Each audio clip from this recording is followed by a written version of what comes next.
And with that, the time is now.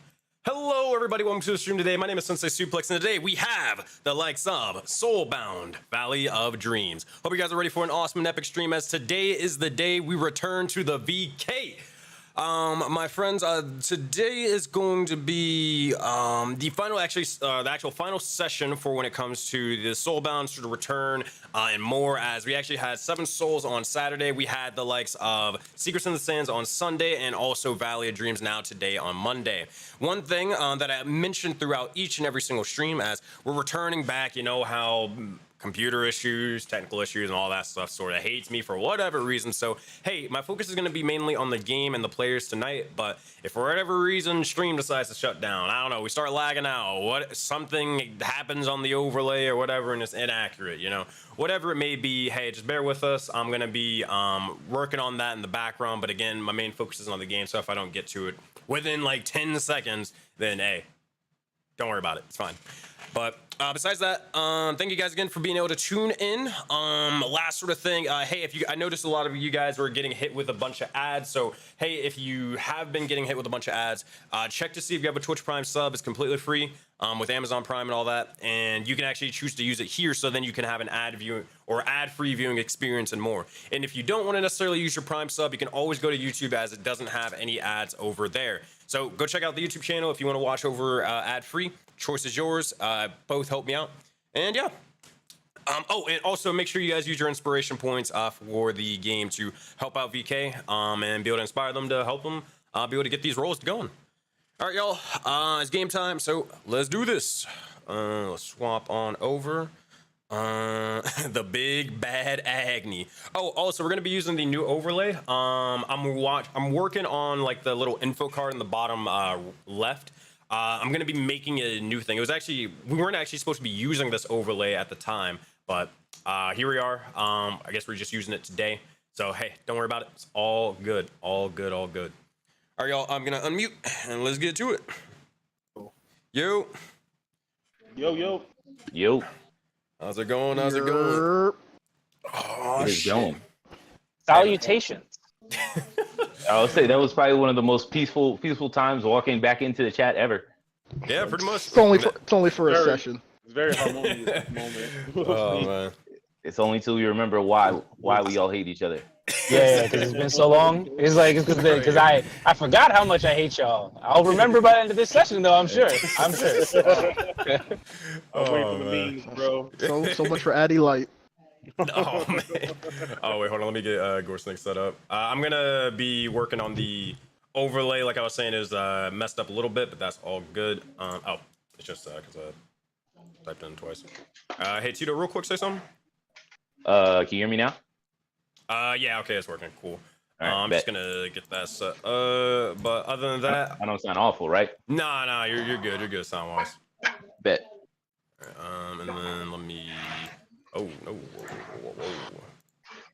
All right, I'm gonna get this last sort of thing set up, y'all, and then we'll be good to go. Other than that, how was your Monday? How was your Sunday weekend? All that stuff. Anything special? Bro, don't talk about the Sunday, bro. All right. I had to get my one, bro. Yo, bro, gotta read the room, bro. Read the room. Don't talk about Sunday. Ask about Saturday, bro. Don't talk about Sunday. You see his logo. You did it on purpose. Hey, Definitely see his on picture. purpose. Hey man, just a little bit, bro. All right. Jokes aside, other than that, everybody good? Good weekend, good day, all that stuff. Good to go. I mean, I've been sitting in this chair since we last left off in December, so I hope you got a good one. Oh man. All right. Well, I'm good to go over on my end. I think straight over here. All right. Like I was saying, you guys can play that sort of theme song in the background in a minute whenever I start doing the whole shebang. But also, we have a new theme song for the likes of the Voden Knights, and this was actually commissioned. Actually, who did the piece? I know they're in the Discord, but what was their name again? DG Music. DG Music, nice. Yeah, so shout out to them for being able to make the intro theme for VK. Shout out to them. All right, y'all. If y'all are good to go, let's do this. If y'all could please Gather around the table, and let me please tell you all a Voden fable. To gather around for the tale of these survivors, for this, my friends, is the tale of the looming corruption, and that of a jaded destiny. This is the infamous tale of the Voden Knights and Valley of Dreams. Our tale had begun as our heroes awoken from their astral prisons. After surviving the harsh climates of the desert, they were eventually graced with a new companion, a new wild soul. And together they'd venture through the beautiful landscapes of Jaded Dragon Valley, and eventually uniting with the Myconid populace. However, here the one true empire, the Mushroom Kingdom, was formed. Our heroes fought to defend it from any harm, but eventually... Also, hold on 1 second. Something happened. What the hell? That was weird. Just sort of cut out for whatever reason, but I gotta back up. But regardless, our heroes fought to defend the likes of the Mushroom Kingdom from any harm, protecting it with their very lives. And here they crowned themselves as the Voden Knights, vowing to conquer Voden by any means necessary and win this sick, twisted game of life and death. However, not everyone agreed with their motives, and they made many allies but also many enemies. The biggest one being against the Zhao dynasty. But now, they seek to, or settle all of this with the likes of a formal tournament for now. A tournament to gain all the power necessary to rule Voden and obtain the power of the Draconic Sages. Will they be stopped, or will they be able to survive and truly leave their mark on Voden? We'll find out, as this is their tale. A new chapter of Voden, as we look into Soulbound, Valley of Dreams. With that, my friends, we'll pick back up exactly where we left off as we look over, and we will head over to a little bit back over towards the ship where you guys were actually on at the very end of the previous arc. All right, I'm going to switch over here now. Let me know if whenever I'm sort of loading the stuff in, if for whatever reason it doesn't seem to pop up or whatever. All right, should be good over there, and I think we'll be good here. Cool. All right. So, as we begin, or we turn back exactly to where the Voden Knights are sort of stationed, we look over, and as our heroes continue sailing across the seas of Voden, looking to find their destination, the island of, well, Bayani. Here would be where the grand tournament would take place. However, the Voden Knights are actually not found aboard the ship at this very moment in time, but instead, they're found thriving. The VK had been hard at work training, honing their skills and pushing their limits in the Astral Keeper arena. For days, they had been battling against spectral images of Keeper Raya, learning new techniques and strategies as they fight, or as each fight they progress in strength. And today is their last training session, only several moments before arriving towards the island. With that, Voden Knights, you all look around and you see the chamber about you glowing with these shifting colors of the astral plane. However, you all stand firm in the center. You notice as more spectral images of Keeper Raya shift and move, materializing out of thin air and advancing on you all. However, we'll see exactly how you all can hold your own. Drop a new soundtrack, you can throw that on loop or repeat, choice is yours. And this. Alright, VD in-game content chat. Some reason it's doing that, so let's go copy and paste that one more time. There you go. You can throw that on repeat if you wish, choice is yours. But as we look over towards the Voden Knights, they see as Keeper Raya is moving and shifting towards them, but they don't move sporadically. They move as one, each action in perfect synchronization with the others. Each swing of their weapons, each spell cast, and each footstep taken as if it's in perfect harmony with one another. Each of you, or specifically the War Chief, whichever one you decide, you shouting out the commands as you begin to shift into differing stances and into differing formations and more. With that, it is very clear that the Voden Knights are a force to be reckoned with. But we'll see exactly how each of them fare against these spectral images. With that, we'll begin with you, Azora. You find yourself and you look around as you see as 4 of these spectral images of Keeper Raya. Now these individuals, they're definitely smaller in nature, but they seem to more so try to look over and try to surround you and overwhelm you with numbers rather than just sheer individualistic strength. As you begin to wield your blade, how do you try to dispose of them? Now, I guess for clarity's sake and more, this is simply just where you can describe exactly how you would wish to sort of attack them. You don't necessarily need to roll anything unless you really want to, but simply just describe how you'd imagine Azora trying to take out each and every one of these individuals. Go ahead. Yeah, so Azora gaining that ice move, the one she does where she leashes her blade and the ice spreads out and hits foes around her, that she'll most likely attempt to do that. All right, as you do, you begin to look over and you see as each and every one of the individuals begin to start swarming around. They rush over before just almost a slight shift, a slight sort of almost twinge for a moment. And eventually, as you unsheathe the blade and then you quickly resheathe it, you see as each and every one of the Raya clones begin to freeze over in the strange ice.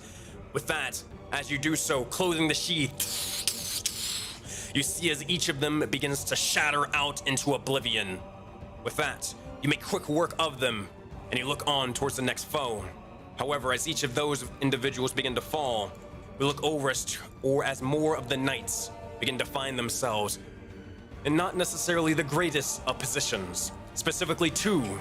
As we look over towards Zaman and Korra, you see as 3 of Keeper Raya's clones begin to almost surround you and corner you off to the side.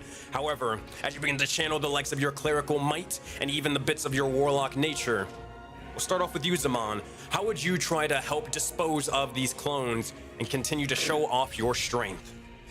You see as Zaman, he's sitting next to Korra. He says, Korra, I think you'll like this little trick. And he'll cast, you'll see like a bright radiant light kind of surround them as he calls like Wall of Light, or what he calls the Great Wall of Odin, on all of the keepers. As you do, you see as the light begins to completely engulf some of them, almost completely just eviscerating and slicing one of the Rayas in half. The one to the left is completely engulfed by the light and just nothing is left before them. However, 1.5 of them are still standing. Let's look towards Korra. What do you do to finish the rest of them off?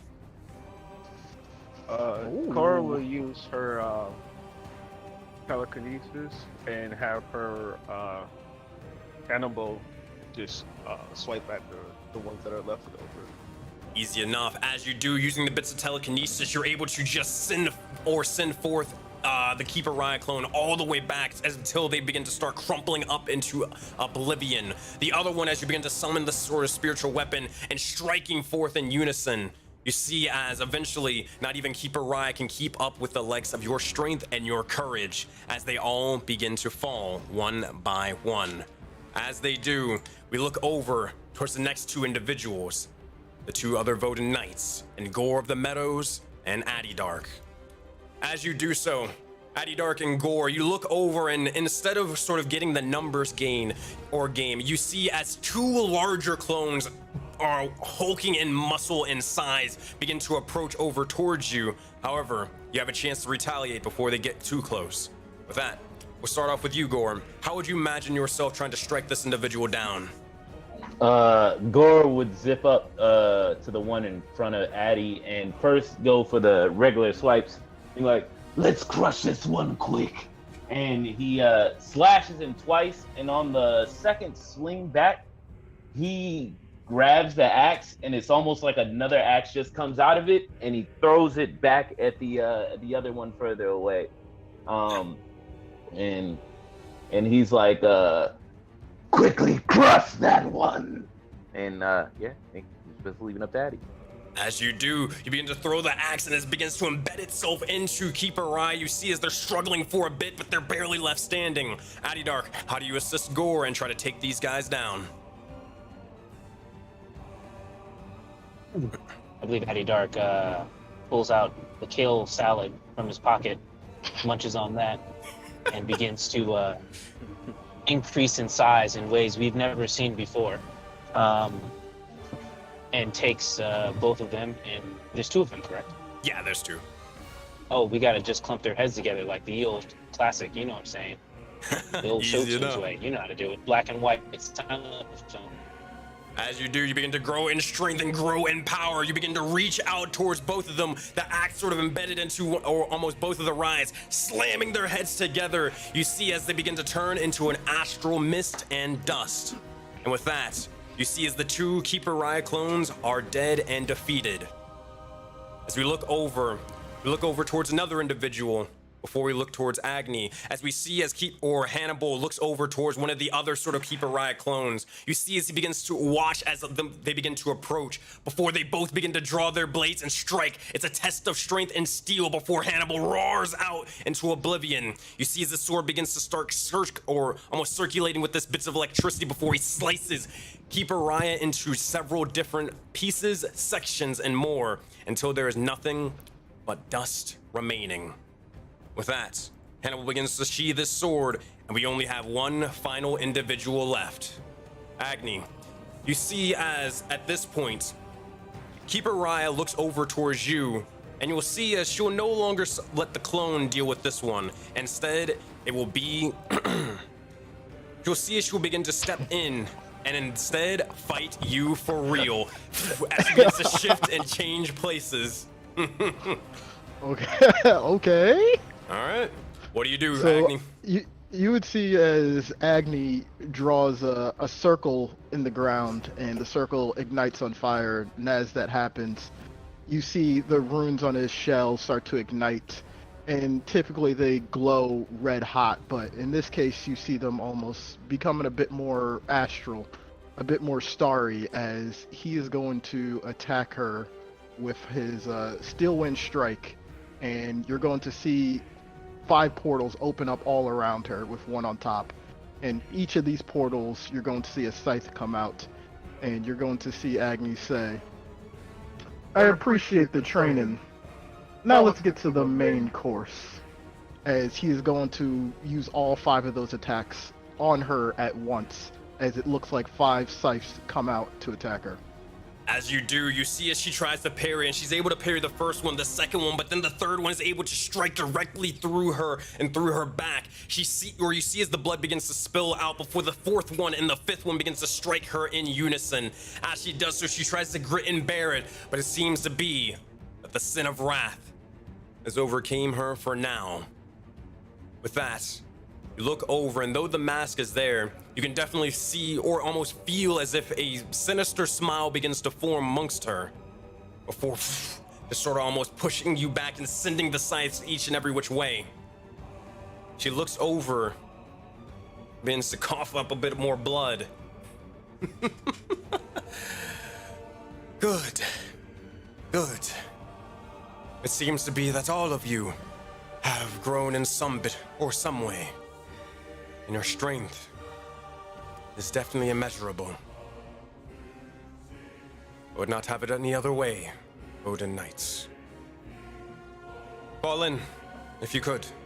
A word before we depart. Let's see, as Keeper Rye will begin to sort of sheathe the blade. And she'll kind of look over towards Agni, definitely not.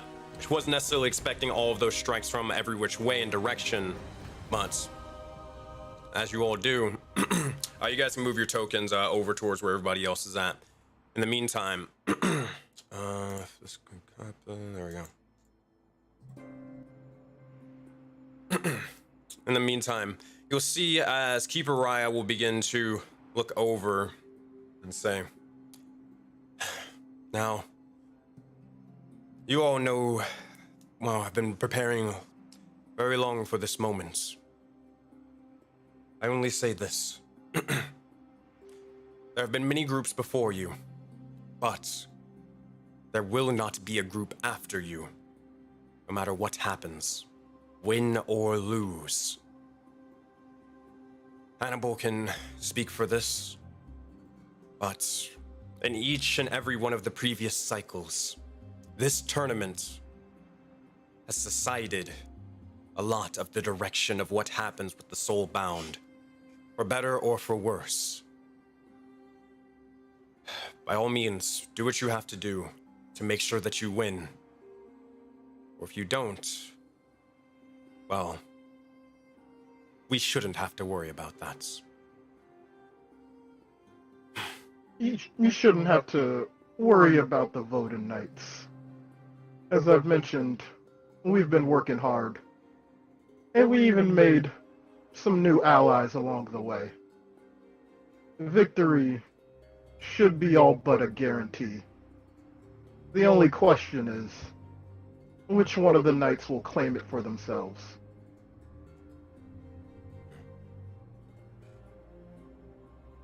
We'll see as Keeper Ryan begins to look over, nods. Hannibal will look to all of you and more so to get a general sit rep and idea and say, so, are you playing it more so by ear, or do any of you have any sort of, how you say, intentions on who would be, well, teaming with who, or who would be more so better suited for the singles tournaments and such? Unfortunately, at this time, we don't necessarily have all the information regarding how the tournament will be set up. But as of now, we do have a working relationship with those calling themselves the Seven Souls. So there'll probably be partnerships between our groups. For now, that is all we know. I think we should also get a second album from Metal Records, as they call themselves. Yes. Very well. Very well. I do What do you- believe. Oh, she's gonna say. I No, do go ahead. believe. I do believe Cora will be with Zale. Other than that, we don't know too much of what's going to happen. What do you plan on doing, Hannibal? Do you Well- have a preference? I'd be surprised if they allow me to compete, considering, well, this, and I'll more so point towards his mark, marking him as a previous Soulbound. They didn't necessarily let us compete in the 4th cycle, so I doubt they would let us compete in the 5th. However, we did beforehand, me and the other individuals, and though I don't like talking too much about it, we did make a joking agreement to meet back, if we were alive and remembered one another, to meet back at this tournament for more so, not necessarily a friendly reunification, but more so to be able to test one's strength on neutral grounds, if you will. Also, at the least, I can make sure that Emperor Zhao or the councilmen won't necessarily do anything to sort of, well, how you say, harm any of our other sort of competitors. More so in the sense of any of the other Soulbound. Now, you all are tough and are very strong, and I don't think they would necessarily look to attack you outright. But if they do, I'll make sure to at least prevent them from striking you without knowing, if that makes sense. You have our back, just as if we have yours. Oh, and that group that you were with, I've heard whispers of how do I pronounce Oyarmanartok? Yeah. Oh my god, I can't say that in like that tone of voice. Okay, Oh. we're going with Oya. We're going with Oya, I don't care. Easy. That's why she says it. There's been whispers with Oya, even Draxel, who you might know as Cephix, will be there. They... Are you not happy to see them? Oyama Nartok's fine. Draxel, not so much. And why is that? Bad blood, we'll keep it at that, but a little bit more information and such. They weren't able to wield that thing as well as you can, and they point towards your black star. That led into many altercations and problems later on. Well, we were informed by the Seven Souls that Draxel wishes to communicate with you. Perhaps it is to atone for the past, or perhaps it is information that we all could utilize. Possibly. You know me. I'm an individual to more so judge off of actions rather than words, so I'm not having my hopes up.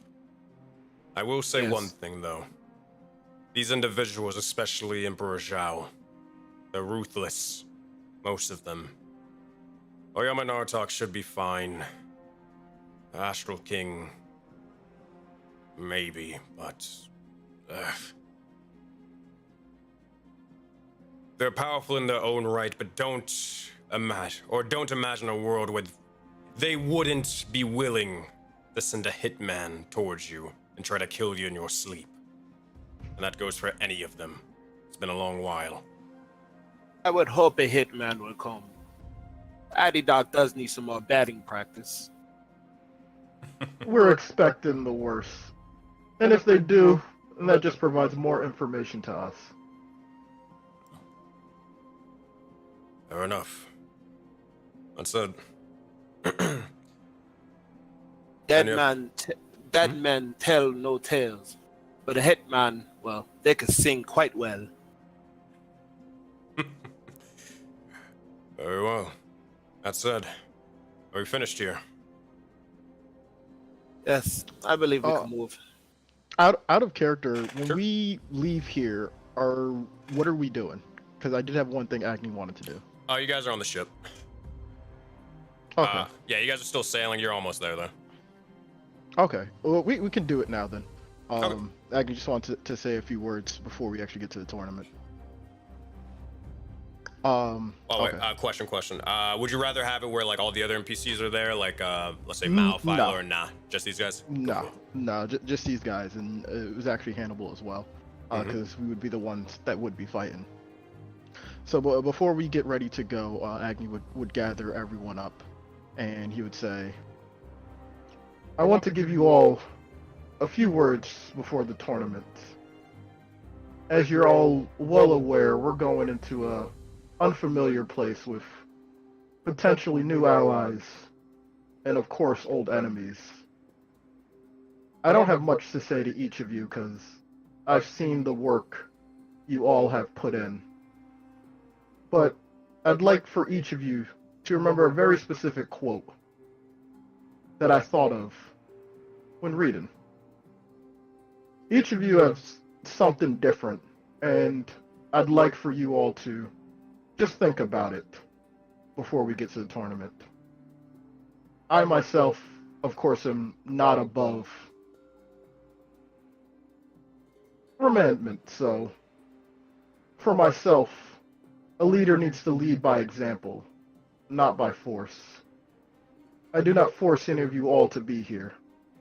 You all have chosen not just to follow myself, but you follow each other. If there's ever a doubt in any of your minds that I'm not doing my job as the leader of the Voted Knights, hold me accountable. Agni then kind of walks over to Hannibal to take a look at him, and he looks at Hannibal, especially his weapon, and he says, "For you, Hannibal, I know you've mentioned you might not be directly involved in the tournament, but I want you to remember, even the finest sword, when plunged into salt water, will rust." What do you think that means, Hannibal? Loose in the salt water, might rust. I sort of think and say, I imagine it would have something to do with put something in the worst of circumstances and it'll all break down eventually. Exactly. No matter how sharp your skills might be, how much any of us have trained, how strong we might have become, if you aren't in the correct environment, it can dull your senses. Don't let the environment of this tournament, or what the Zhao, or even old allies have done to you affect your skills. Be better. They will attempt to take advantage of you. See as he nods. He will then go over to Gore. I'm just going to assume everyone is just lined up next to each other.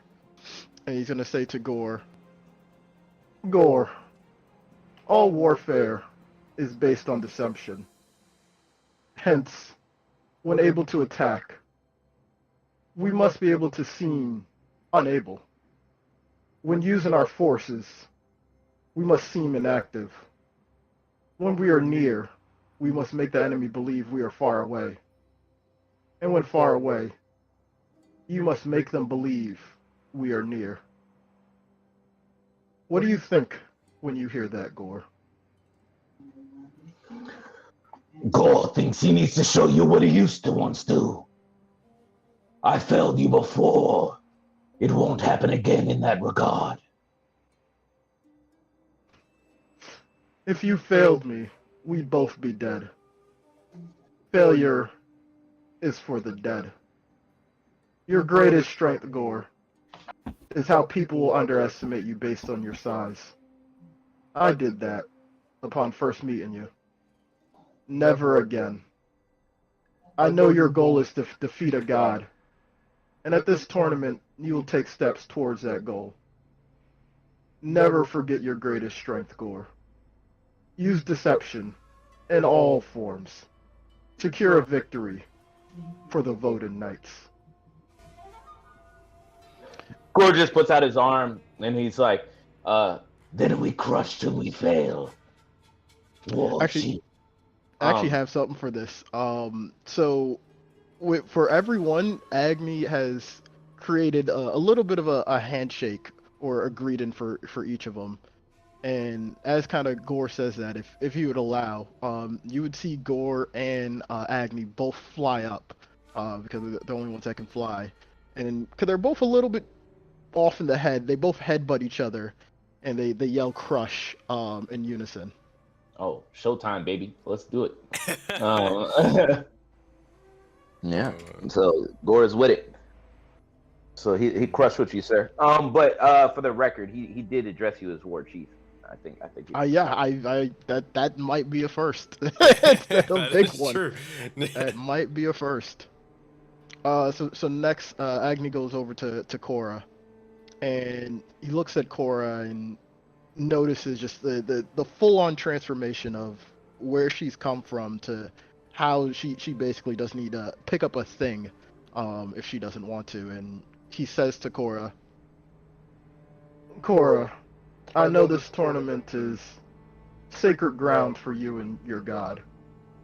The quote I have for you is, do not repeat the tactics which you have gained in one victory, but let your methods be regulated by the infinite variance of circumstance.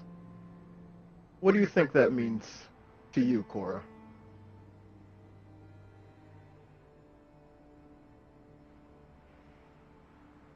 muted on Discord if you're speaking. Oh shit. Um.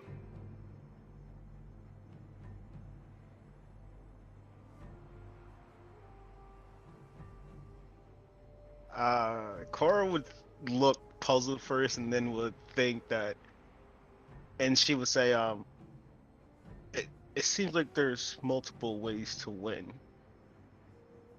And There's no, go ahead. no, go ahead. There's always multiple ways to win.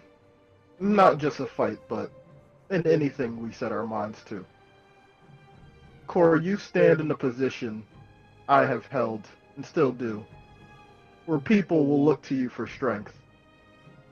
Just as your own allies' eyes will be on you, so will your enemies. Once you defeat an opponent, you can be sure your next opponent will have a counter to that. Just something to keep in mind. And she would nod. And for Cora, you see as Agni and Cora basically fist bump each other, and as he like fist bumps her, he combines a bit of both of their sayings, and Agni says as they're fist bumping, "Through pain, I gain strength. Through strength, I gain power. And through power, we gain victory." I knew you would like that. Oh boy. Next, Agni goes up to Zaman next. Zaman, you have changed forms more than most people. I think that's intriguing, and people will be offset by it. For you, engage with people with what they expect. It's what they're able to discern and confirms their projections. It settles them into a predictable pattern of response, occupying their minds while you wait for the extraordinary moment, which they won't anticipate. What do you think that means, Zaman? I believe it means to feed into the stereotypes, the projection, and people see me as, and then when they least expect it, strike them with something that they would have never thought. You're exactly right. You need to lure anyone we perceive as a threat into a false sense of security. Most people will know of the Voted Knights. Very few will know of the newfound power you have gained. Don't let others lock you into a... Don't let others know of your new goals until you have them locked in a box. And once you do, I'm sure you know what to do with the key. I always do. I always do. You see as Agni approaches Zaman, and with one hand behind his back and the other hand, they have a gentleman handshake. And he says to Zaman, as probably Zaman repeats to him, "By any means necessary." With a very stern look, and then it sort of breaks and almost into a little bit of a laugh as both of them sort of shoulder check each other with Agni's crystals coming out of his shoulders and Zaman's mana-fused arm. Yes, by any means necessary. He heads over to Addy, and he says to Addy, "Now, I know your overall main goal is slaying night creatures. It's no guarantee that they'll be here at this tournament. But you fight alongside of us. You help us with our goals, and we'll help you as well. The quote I have for you, Addy Dark, really embodies who you are and who you've become. Move swift as the wind, and closely formed as the wood. attack like the fire, and be as still as the mountain. What do you think that means, Addy Dark? What it always means, man, punch him in the face. It's interesting. From the day I've met you, that seemed to be your motive and intent. But in the last few days, you have gained way more controls of the elements. Not only for combat, but even a general purpose. You can learn a lot from them. When you strike, you can be like any one of the elements. But when you hold the defense, you, just like striking, you can be just like any of the elements as well. Make sure you learn a lot from them. It's very true, Ags. It is a control fist now. You're right. Our enemies will know multiple fists, I'm sure. As you see as Agni reaches out to gladiator grab Addy Dark's arm, as both of our hands light on fire. And we need athletics check. Ah, damn. Shit. I ain't even found you right now. Someone got roll that from me. Hey, man, it ain't me. I had anyone that's not named Keith. Yo, I got you, bro. Anyone not named Key. Big brother Zaman, if you don't mind.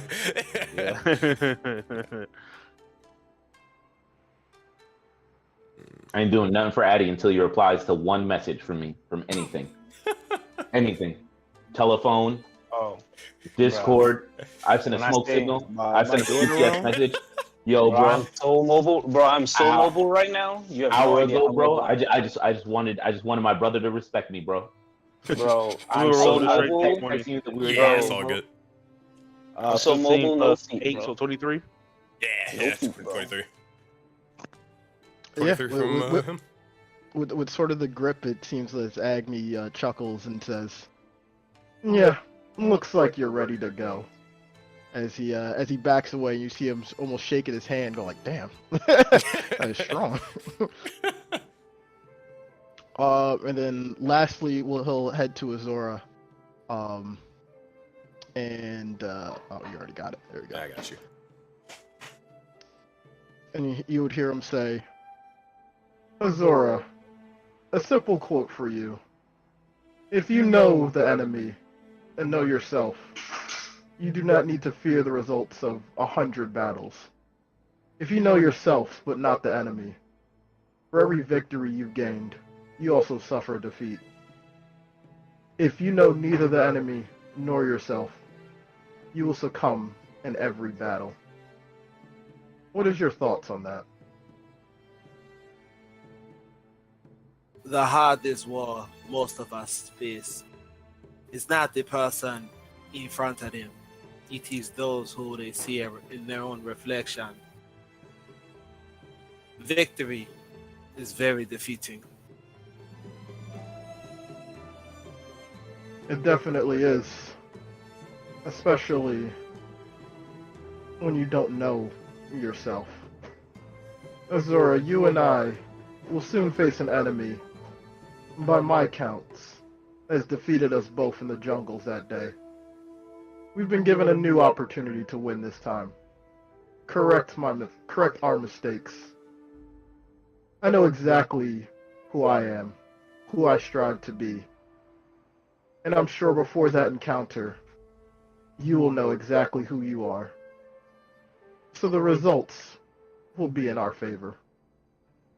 Yes. Regardless of how this thing goes down, only one of us makes it out of the jungles alive, us or them. There is not enough room here for the kingdom and the dynasty. And that is true. However, a kingdom does not thrive with war ever present. So we will make this victory swift. She nods. And you see for Azora, Agni goes up and salutes her with the typical hand on the chest. And Attack you up tight. and you see him say to her, "For the Mushroom Kingdom." And she grabs the hilt on her blade, and she says, "For your kingdom." And as everyone has been addressed, Agni just says, "Today we set forth as we stand on the dawn of a new horizon. Voted Knights, this tournament shall be merely a stepping stone towards all our hard work, all our hard-fought goals. I'd advise as we're there, each of us not to be alone with anyone new. We know some of the soul-bound better than others. They're our current allies. Some we do not know as well. I don't have to tell you, keep your wits around them. We have reasons to work with them, but I do not fully trust them just yet. If all else fails, I'm sure we will rise to claim victory from fate itself. And even if one of us falls, there is no shame in being supported by each other. Because when you stand back up alongside your allies, you grow stronger. Through pain, there is progress. Now, my voted knights, let us claim victory, not just for ourselves, but for each other." Dora nods, ready to go. And with that, Keeper Raya will look over, Hannibal will nod, and Raya will begin to, with one sort of swift motion, she'll cut through the lengths of the world for a moment, and allow you a rift and a portal to return back to Voden. One by one, you all begin to step through, and eventually you arrive back towards the ship that is or has been provided by the likes of the Samadans. As you do, let me make sure this is right and correct. Yep. Eventually, everybody sort of goes and disperses for a bit, as you only have really about like 20-ish, 30-ish minutes left until you get to the island. You can almost see it at this, or you can pretty much see it on the horizon at this point, but as you continue on, there are a couple of things that you guys need or wanted to do beforehand. Looking about, we can start off probably with, I imagine, Addydark, because Addydark, you wanted to test out this little dish specifically for being able to use the kind of like enlarge spell or whatever, correct? Yeah, I'm still setting up though. Can you go to somebody else? I'm Yeah, that's still fine. trying to get things set up. I forgot this goose is here. I was like, yo, why is there a goof with a knife? Yo, Yep. Yeah, you could go talk to that. I don't think Mal ever sort of mentioned that since you got that back from the Voden Fables mission, but yeah. Oh man. I'd probably imagine while this is sort of playing out, a couple of people of note were doing just general stuff. Philo is kind of looking out, and they're very much adamant to get to the island as soon as possible. They kind of stand towards the front, but they also actually have they seem nervous from what most of you guys can tell, but they do have a smile on their face. That they're not entirely sure of what they'll find at this tournament. So he's sort of doing that thing over there. Meanwhile, Zoe is more so just sort of sitting on the edge of the bench, just sort of looking out at the water. She's just sort of pretty much waiting as usual. Lastly, there is Amir and the Inquisitor that are sort of looking about and trying to converse with the Samadan Oculi, sort of steering the ship and more. So there's a couple individuals who are doing stuff. If there's anybody else you want to speak to in the meantime until we get to Addydark, by all means, go for it. Quick question: why is Zoe even here? Zoe, as far as I was aware, she should have been here unless I'm crazy. Yeah, Zoe's definitely supposed to be watching over Mama Murphy in the jail cell with that. So Sean, do you want to even do that thing? Because I just assumed she was going to be here and you guys are going to do it here. It doesn't really matter too much. Got an idea for it. It was like, it was a minor thing with the giving of the weapon and everything, but Got you. I got an idea for it. Don't worry, we'll do a flashback for it. Beginning of the next session or something. All good. Write it down in my notes.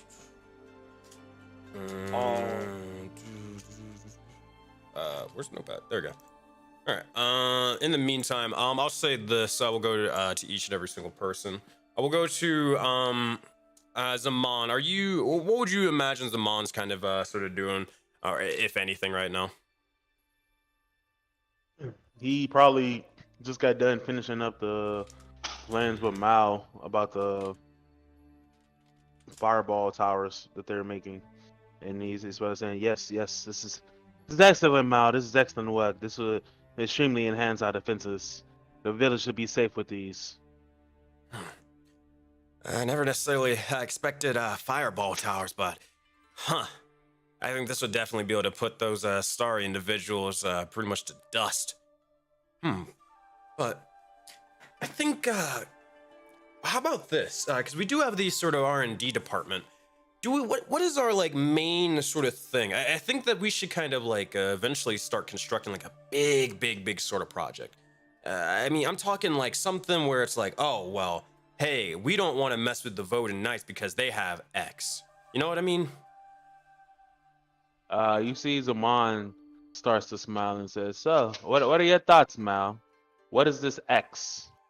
Well, from what I was hearing from, I think Hannibal and just like some of the other Myconids, they were saying like what the dynasty has that giant sort of wall that apparently can keep the starry individuals out even if they're airborne, right? But and I think I remember hearing a little birdie. They said the council in the Forbidden Expanse, they were like what? They're built on like the highest peaks in Ketu, right? So they have that sort of thing carried away, you know? But what does the Mushroom Kingdom have? I mean, yeah, we got the walls. We may have these fireball towers, but what is like our big sort of thing? I guess a question would be to think is, should it be something where it's like something to keep like the Ops out, or something to keep like the Zhao out? What would be the main defense or purpose for it? Well, remember, Mao, we've already created the towers for the fireballs. We were working on artillery for aerial assaults. We have the aquatic ship that we're working on that can go under the water and be able to attack the Zhao from underneath using the materials we gained from the Kraken. And then we were looking at ground vehicles as well. So Wait, hold on. You noticed something? You said all of those were more so for outside threats. I mean, hey, you know, there's like, we now know that individuals like Strix are sort of in the mix. What about defenses for inside? Yeah, where's that man, by the way? Oh, he's definitely one of these oculi, bro. Okay. Cool. That's a great point. How would we be able to decipher friends from foe? Do we have a way to detect when people who are not supposed to be in the village are suddenly in the village? That I'm not sure of, to be honest. I think how we've sort of done it between me and you've always been the sort of the brainstormer. You come up with the little inventions, and I just know how to probably make them work. You know, they'll turn them into a reality. So I'm probably gonna leave that one to you. But if I think of something, I'll let you know. Excellent. I think this probably requires a conversation with Strix to understand how these jinxlings work a little bit more, so we can counter them. They could be great assets, but also dangerous enemies. Fair enough. That? And don't forget, Mal. Use this tournament to sell your wares, but also as a sort of conference. If you see any unique and potentially useful technologies from other areas and territories, don't hesitate to procure them. I will give you the funds, and then we can potentially use them for the village. You are the head of our R&D department. I'll make sure to do so. I'll try my best. I mean, hey, I'm gonna be Also, let me make sure I got that right. No, I don't think he does. Hey, question, VK. You guys have a teleportation circle, right? Yeah. Yeah, where is it? Yeah. The bank. In the bank. Okay, I thought so. Does it lead to anywhere specific, or is it just like to help with the teleport spell? No, so the whole thing with teleportation circles, like you put one down and then you Right. can teleport to that circle if you know the coordinates from anywhere with the spell. So Oh, that okay, one okay. itself doesn't like go anywhere. But now if Zaman or Agni teleport home with teleportation circle, we could do that. Gotcha. So Question. that's the only coordinates we know, unless we know others. Question, because Mao would probably know this. Are y'all willing to transport Mao back to the village once you guys are done? Or once he's done selling all of his stuff? If you wanted to, yeah. Yeah. Alright, cool. Because he'll probably It's not really want to... easy for Zaman. Bro, yeah, but this man want to go back to work after being on vacation? Of course! Yes, send that man back to the village. That's a short rest for him, and he's there and back. Alright. So, if that's the case, then so be it. You will also notice, nothing too important, but you do notice that his goose over to the side, it is in fact armed to the teeth. It actually does have armor on, and it is like practicing its stabbing motion. That thing is something else. But regardless, that is what's happening over there. And also, Adidar, you can just let me know whenever you get on normal or whatever instead of mobile. I got you. In the meantime, what would probably Cora be doing, if anything? Is she doing anything interesting right now? Nothing interesting. She's just practicing and training. You got it. Easy enough. Zora, what about you? She was just talking to Rouse about, just reminding him to, essentially Rouse is like the Jerry the King lawyer, bro. He's pretty much gonna be the commentator. So she just reminded him to, like, keep his eyes open and write down everything he sees, deliver information back to the kingdom, and get on his rogue mastermind stuff while he's out there. Eyes open. Yes, I can. I will, Zora, have you noticed something strange, though, on this ship recently? Anything weird or standing out? Does she? 23? You would probably know more so, not just from overhearing it, more so using your oculi eye rather than anything. You do notice as some of the temperatures of the individuals that you've sort of been going across. One individual, it seems to be more so, something's off about them. More so, their temperature's rising a little bit more than usual, and you kind of notice as this oculi over here has been sort of eyeing each of you, and with your 23 on insight, you notice that you both sort of make eye contact and begin to just start facing it immediately forward. Yeah, she said, yeah, it would appear as though my guess is that one over there, and she like points directly straight forward, like at him. That one is probably the Jinxling. But that's a good eye, Rouse.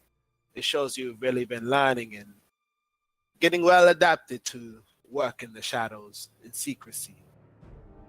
Well, might not be exact on who that might be, and you'll feel a sort of finger tapping on you, and you look over, and you see the oculi right over here turns into Strix. She'll say, oh, even more interesting. Perhaps we'll have a talk with that one down there then. That one is hiding something, if not a Jinxling. And she'll make her way, and on her way she will inform Zaman. Kind of way.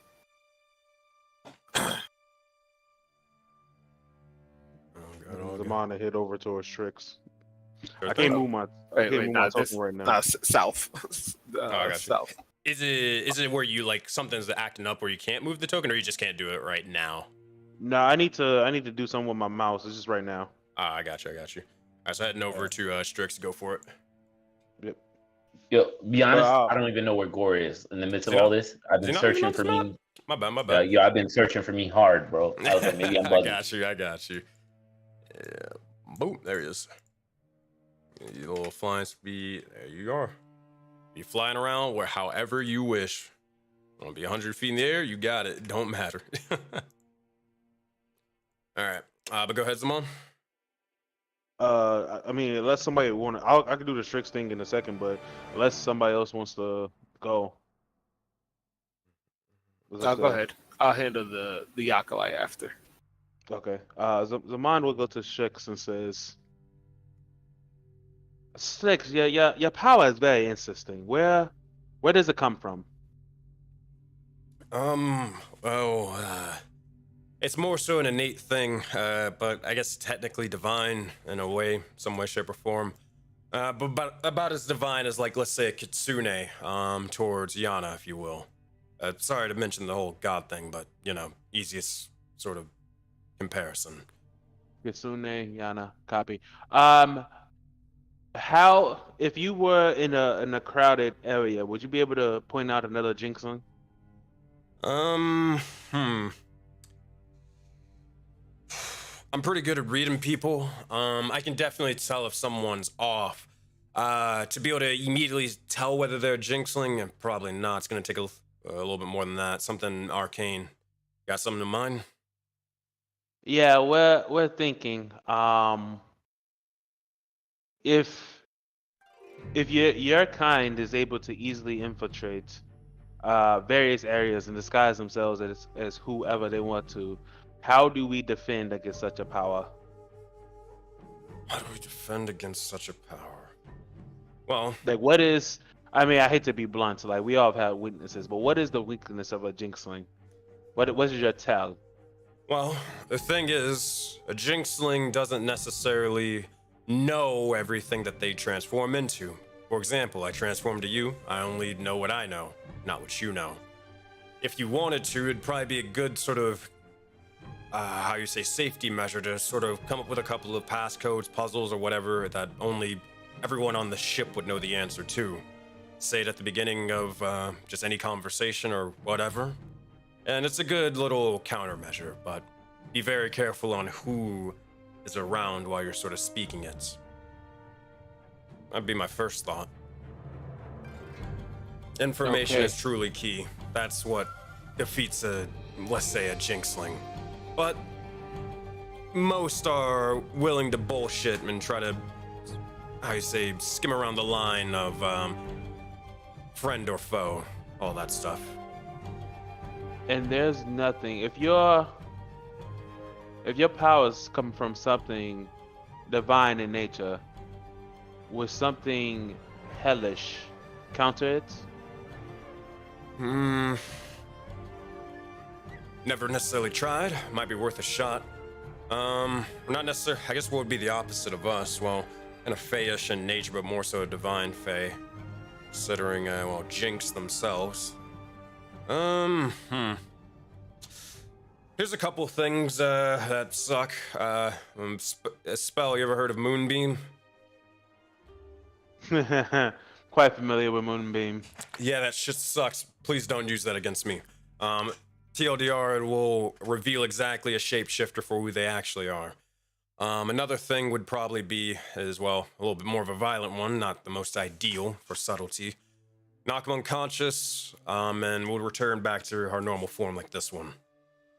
But I don't think you'd probably just, have Agni fireball a room and burn everybody alive and then see if everyone's conscious afterwards to tell. I'd definitely do that. you see Zaman look at Agni and smile and say, Of course not. Agni would never do such a thing. Burn things for the sake of it? That's nothing Agni would do." Yeah. Seems like a calm and rational guy. Yeah. But the Moonbeam information, I had forgot. I haven't actually seen that effect of it in utilization, but I believe that may be the key. Moonbeam. I like it. Uh, I I'd appreciate this. s- Go ahead. I'd say if you got any divine friends, I'd probably say Cora. They might be able to know or look into Moonbeam. See if you can like I don't know, get Mao to sort of make like a arcane rune or arcane stone to sort of hold that spell. Just walk around with a couple of moonbeams just in case, you know. I got something a little bit more grandiose in mind, but those are good options as well. And I know Philo for sure has access to that spell. So you see Zaman starts to have like a very evil grin on his face. And he starts to walk away and he says, "Oh Shix, remember, you should make yourself as vital as possible to the voting knights. This is very useful information. Anything else you can think of that will help with our intelligence gathering, maybe we should discuss further." For sure, for sure. And then Zamana go to Mao with the idea that he just came up with. You got it. Before we get to that, Gore, you doing anything on the ship? I would gather Gore probably wouldn't be a big fan of water, so I assumed he'd be just someplace trying to keep in the air and trying to meditate at the same time, trying not to think about throwing up. Fair enough, fair enough. I was just sort of doing, just out of curiosity, is there anything specific you're sort of thinking about while you're kind of up there or meditating? Don't throw up. Don't throw up. Don't throw up. Don't throw up. Fair enough. I'll say probably what would happen at some point during your little bit of meditation, though, you would actually notice as your mark begins to start activating for a second. You do notice as the blue sort of begins to start swirling for a second, and you actually do. Oh, good. I noticed the swirl. First of all, he upchucks a little bit in his mouth because he's looking at the swirl. This damn thing again. And Gore yells at it. What now? Well, see, as you do so, you begin to sort of hear more of the crashing waves for a moment, and as this is said, Go of the Meadows, champion of mine. There's no need to fear the water. Let it take you. You will be fine. Here, consider this for now, as a token of my appreciation. and you'll see as the water around you actually begins to start swirling for a bit, and as you're kind of sort of rocking for a moment, look around and actually feel a little bit at peace. That little bit of queasiness or sickness, it actually does begin to subside a little bit. Seems that it may not be much, but Deimos is looking out for you to at least help you out through this little bit of journey, as water is his specialty. And Gore would Jesus. Gore would be like, that is better. But we have things to talk about, you and I. Why you and the scaly one don't get along?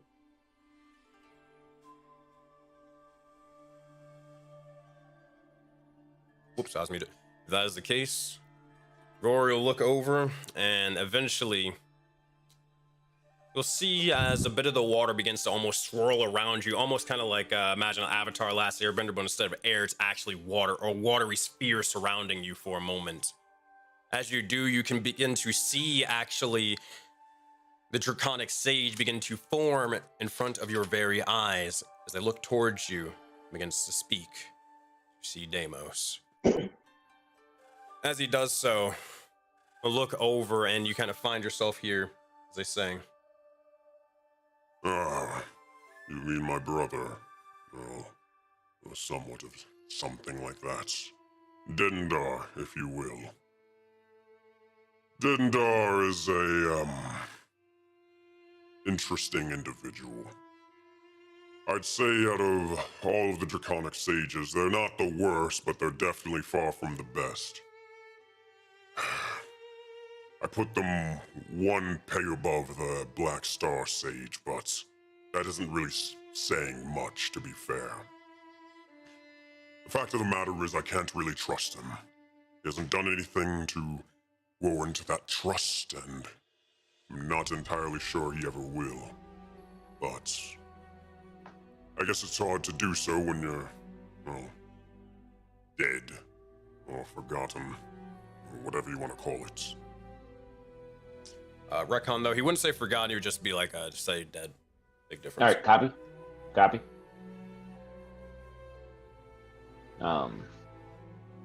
We'll go as tasked with finding him. He's gonna go help the other one. It was, yeah, I guess he would say Rashid's name. It wouldn't bother him. No. Rashid. We're all supposed to find him, and if he's one of yours, maybe you want to get over your differences. By all means, revive him and we can have that conversation. When it comes to working together, for the sake of the soulbound, I'm all for it. It is my job. Dendarb, it is his job as well, and I hope and assume that is in his best interests. I have no problems with him in that regard, but let's just say it probably won't be a friendly relationship and more of a work-related relationship, if you will. We'll get the job done, and we hope you will as well. Another task, another god. If it gets me closer to crushing the one I choose, then so be it. Also, one final thing before I go. This individual that you seek, from what I've overheard, you're looking for a worshipper of Heliod, correct? Yes! The Sun-O! Yes. Yes. I do know that you will be arriving before him. You can use this time to get a lay of the lands and such. But perhaps, if you will, this isn't in my nature, but you could leave a trap and lure the sun out to exactly where you wish beforehand. I'd recommend it, so figure out exactly what sun worshippers like, or what they'd be drawn to, and use that to lure them into, well, their demise. Copy. Y'all helpful. So what does go you? Simple enough. Don't die. That's it. That seems to be the theme of the evening. Let's keep it going. So you would chuckle, and eventually, the water will begin to fade from you. With that, you have a little bit of a hint or a little bit of assistance from Deimos. Lure a trap or set a trap for him. He'll come directly to you. Just gotta figure out what that trap's gonna be, though. Copy. All right. Patty Dark, you good yet or no? Yeah. Just finished off 100 burpees. What's up? There you go. Patty Dark, at this point, you would probably see as a couple of the Myconids will actually begin to. Oh, they have been helping you in a little bit of a way, not too much. Trying to figure out exactly how you want to make this sort of recipe. Now, granted, Spore, the more so the cooking Myconid, he isn't here on this journey. He's still at the village, but he was able to give out his own little bit of assistance. However, as you're trying to sort of make this dish just kind of on the ship in any way, shape, or form, you look over and you actually do see as a couple of plants, more so vines rather, are actually beginning to rise out from the wood boards of the ship and beginning to start, like, not necessarily wrapping and restraining around you in a harmful way, but more so to get your attention. You see as they tap on your leg and they begin to point. Make a perception check with advantage, Adidark.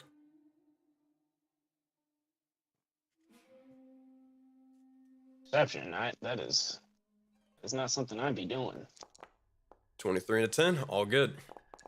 You look over and you're more so startled from the likes of the vines, and you immediately go onto alert for a second, and as you do, you have to realize it's nothing of too much danger at all. You actually notice as the plants themselves are actually pointing in the direction of Philo. You look over, and Philo's actually looking over towards you as you're cooking, and he's kind of motioning for you to come over towards him. You might be able to assist you in some way, shape, or form. Oh, right. I'll boogie on over there. My foundry, I don't know what's going on. Oh, But, good. yeah, if you could move me in that direction. Yeah, I got you. As you sort of do, you begin to walk over, and Philo begins to sort of speak and say, Addy Doc, I happen to notice and smell exactly what you were sort of doing over there. I remember overhearing Spore sort of mention right before we left that you were trying to make some sort of dish, were you not? Ah, Philo, wise as ever. Yes, it seems that the more notorious the Voting Knights get, seems the larger our foes. That would be true. I've heard many stories, though I haven't been out in the field too much, thankfully. But what exactly would you be looking for, then?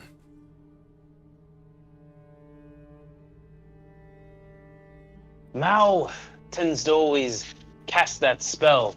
It's quite helpful. Helps me enlarge in battle.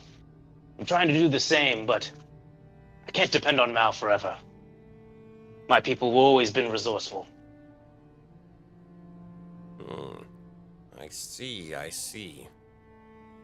You're looking to more so grow in strength, but on your own, and food is an easy sort of way to do it. I've seen a lot of bit of magical food, but maybe I can sort of help. Let me see what you have so far, and then let me see if I can, if you will, let me maybe add something into it. He takes out his, cooking air. Got some chopped kale, a little bit of garlic. Always got to start with that garlic. He's massaged some oil into the kale, so it's got a nice texture. But it just seems like it's missing one final ingredient. All right. As he sort of does so, you see as he will begin to start actually looking into his bag, and as he's sort of rumbling through things, he's like, no. Aha, I think this will be it. And you see as he pulls out something, and he looks down at it, looks over towards you. It's moongrass. Oh, nope. Misplaced that, wrong thing. Sorry about that. Hey, let's go. Pain management, bro. Pain management. Low. Pain management. Fly high now. You'll see as Philo will put the moongrass away. Oh, my bad. He looks over towards you, Addy Dark. You never saw that, right?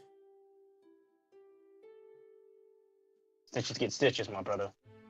There we go. And you see as he begins to pull out a sort of another sort of aura bag, and it seems to have a vial of liquid inside, and it's sort of labeled as Phi's secret sauce. This should be able to give a little bit of flavor to it. Now I'm going to be honest with you, it is made out of spores, but it will definitely give a kick, but it might be able to help with some sort of enlarging of your entire size and stature for more strength. Give it a try. Interesting. I mean, but before this, gluten-free, right? I mean, I can't be doing that gluten, bro. Mess up my whole GI tract, bro. Of course. We are Myconids after all. Appreciate that.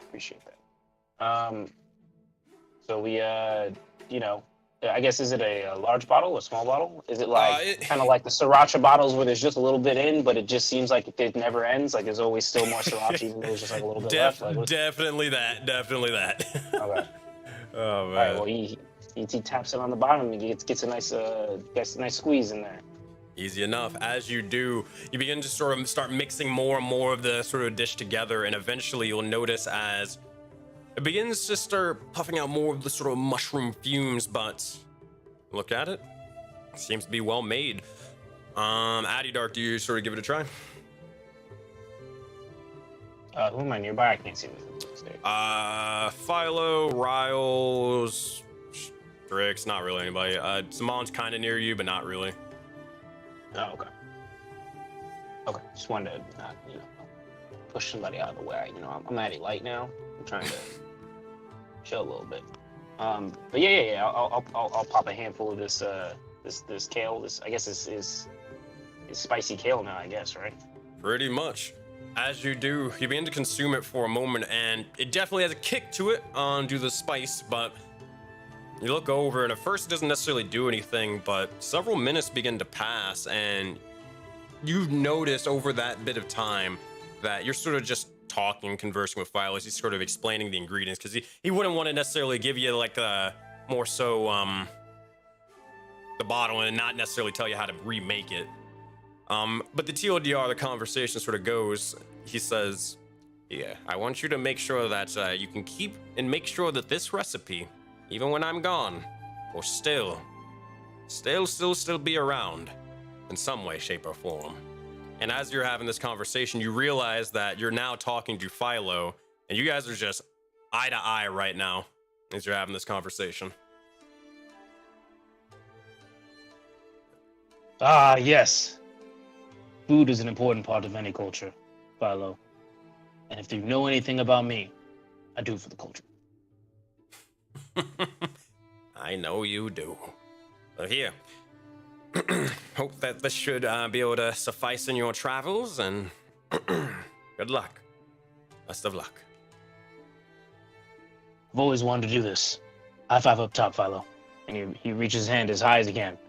He's like struggling to sort of get his arm up there, but he really powers through and just wham, gives you a high five. Can't wait to use that one on Agni. You have to be worried. Oh, you have to be wary about his boots, but I think, I think we're actually getting ready to arrive at the sort of, at the island. I hope Inket's been well. Can't wait. Well, that. You look over, and last sort of thing, I believe, Zora, you want to check out the oculi, correct? Yep. She would go here and point to the one facing forward, and she'll essentially be like, "Yo, why are you so nervous?" He just shrugs. What is your name? You'll see as you begin to start speaking over to him, Amir will look over and say, good luck getting him to speak.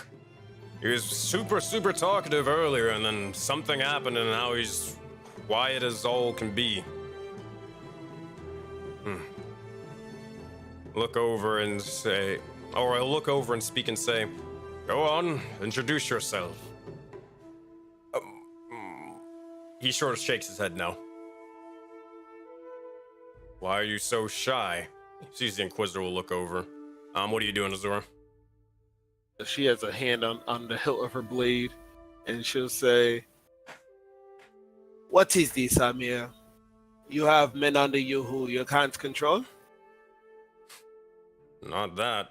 He was very talkative earlier. Now, are you going to make me ask again? And you will see at this point that we'll begin to start putting a hand on his blade for a moment, and you'll see as the individual sort of steering the ship, and they're kind of looking over towards their right, they're looking over towards Azora, they're looking over towards their left, and you see as the Inquisitor just death staring at them. Who are you? Please don't hurt me, I'm the Noxious Blade! I'm Gashir! My God. And you see There's as... no way he made it. Bro, come Get on. your man. Bro. Get your man. Yo, where's son. Addy, bro? Addy, get your man, son. Yo, bro, I want some See, mushroom man. soup, bro. When I Cream tell of you this mushroom. man was about to get sliced up like a portobello burger. You see as Gashir will drop the mask of many faces from his warlock ability, and he's just like okay. Please, I didn't mean it. No, I just had to. Come on, I'm sure you understand. I mean, come on, a big tournament. Please don't kill me. Zora just turns around and just calls out, just yells Addie's name, and it goes about her business. Yeah, tell him to get your mans. Hey, Dark, you hear that? What do?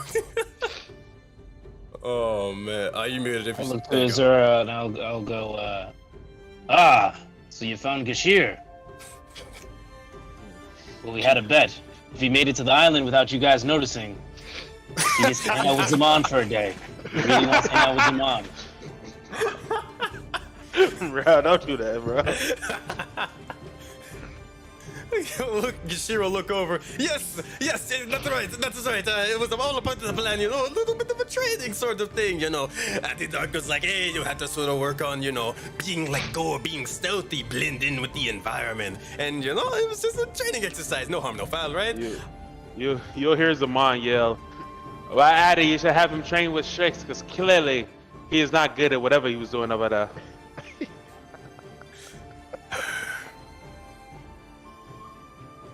Have we made it to the island, by the way?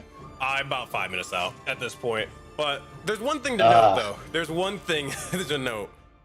Gashir, as far as Amir's concerned, he's been steering this ship the entire time. So apparently he knows how to, drive a boat. Oh, well, that's hey, that's useful information.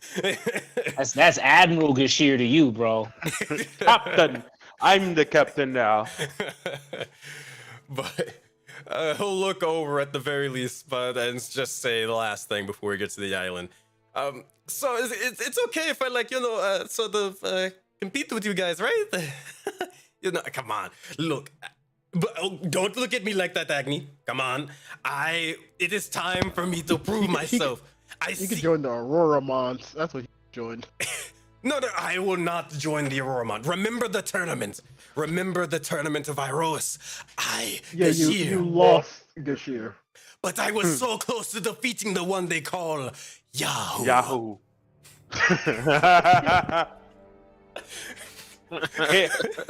He does. He does make a good point, y'all. I heard Yahoo is the second strongest of the 7 souls, so he may be quite formidable. Exactly. I have to get the ones. Come on. I mean, I think if Addy teams with Gashir, then Gore can be the lover boy he always wants to be and team with Gross.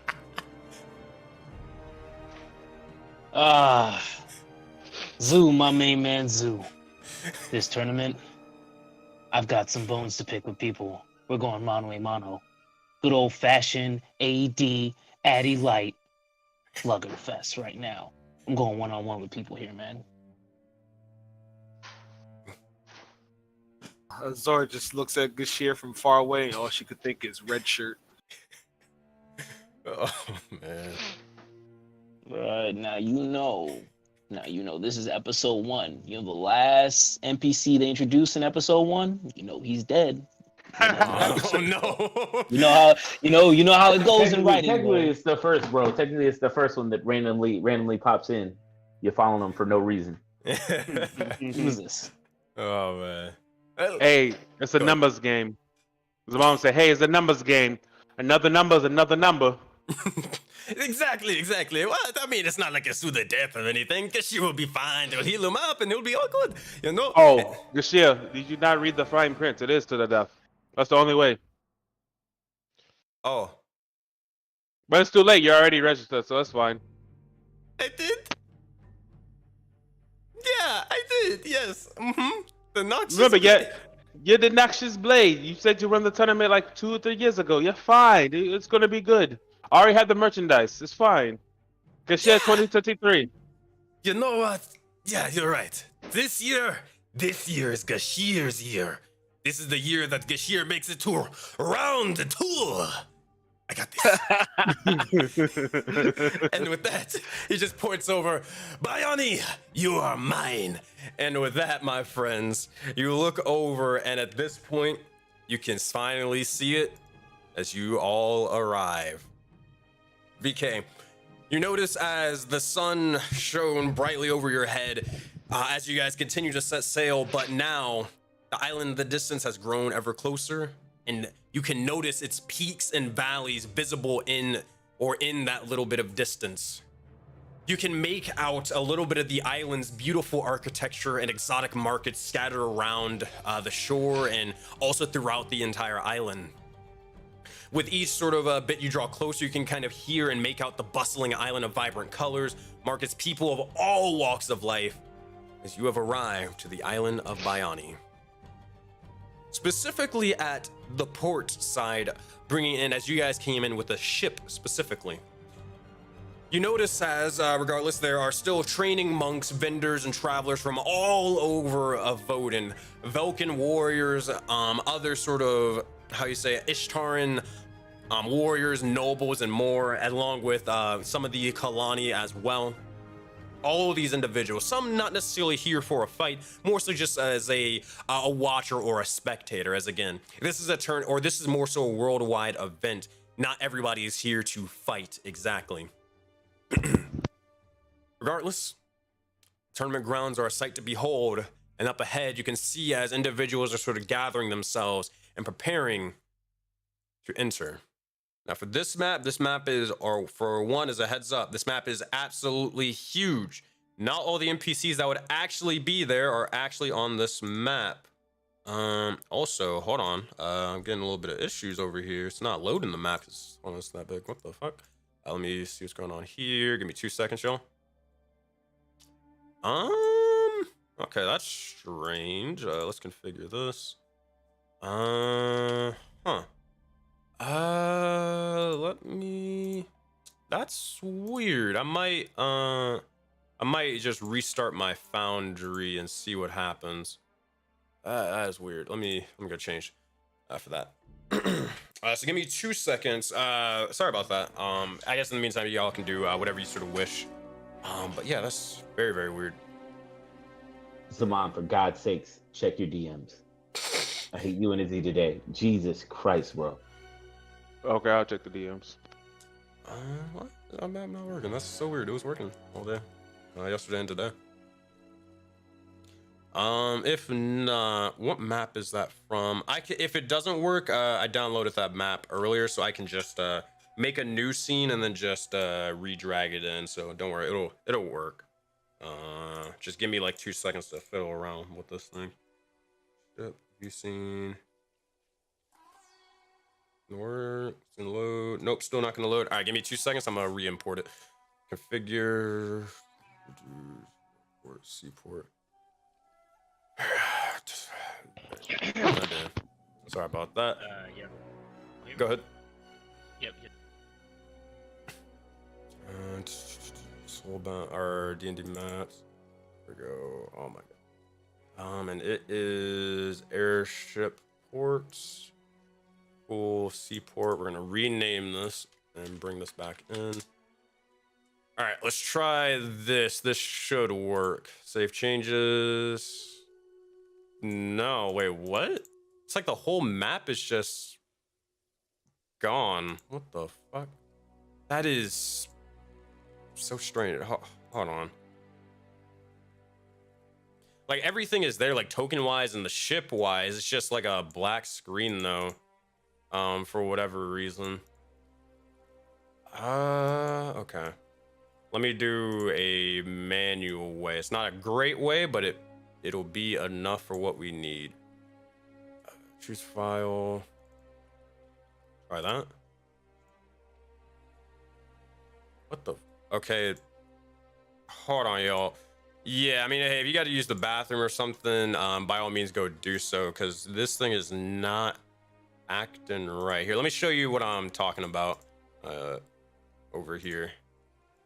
And I think it's just gonna be just a giant black screen or whatever. Yeah, like it's just basically this is what I'm seeing over on my end for whatever reason. That is weird. Let's go back here, configure.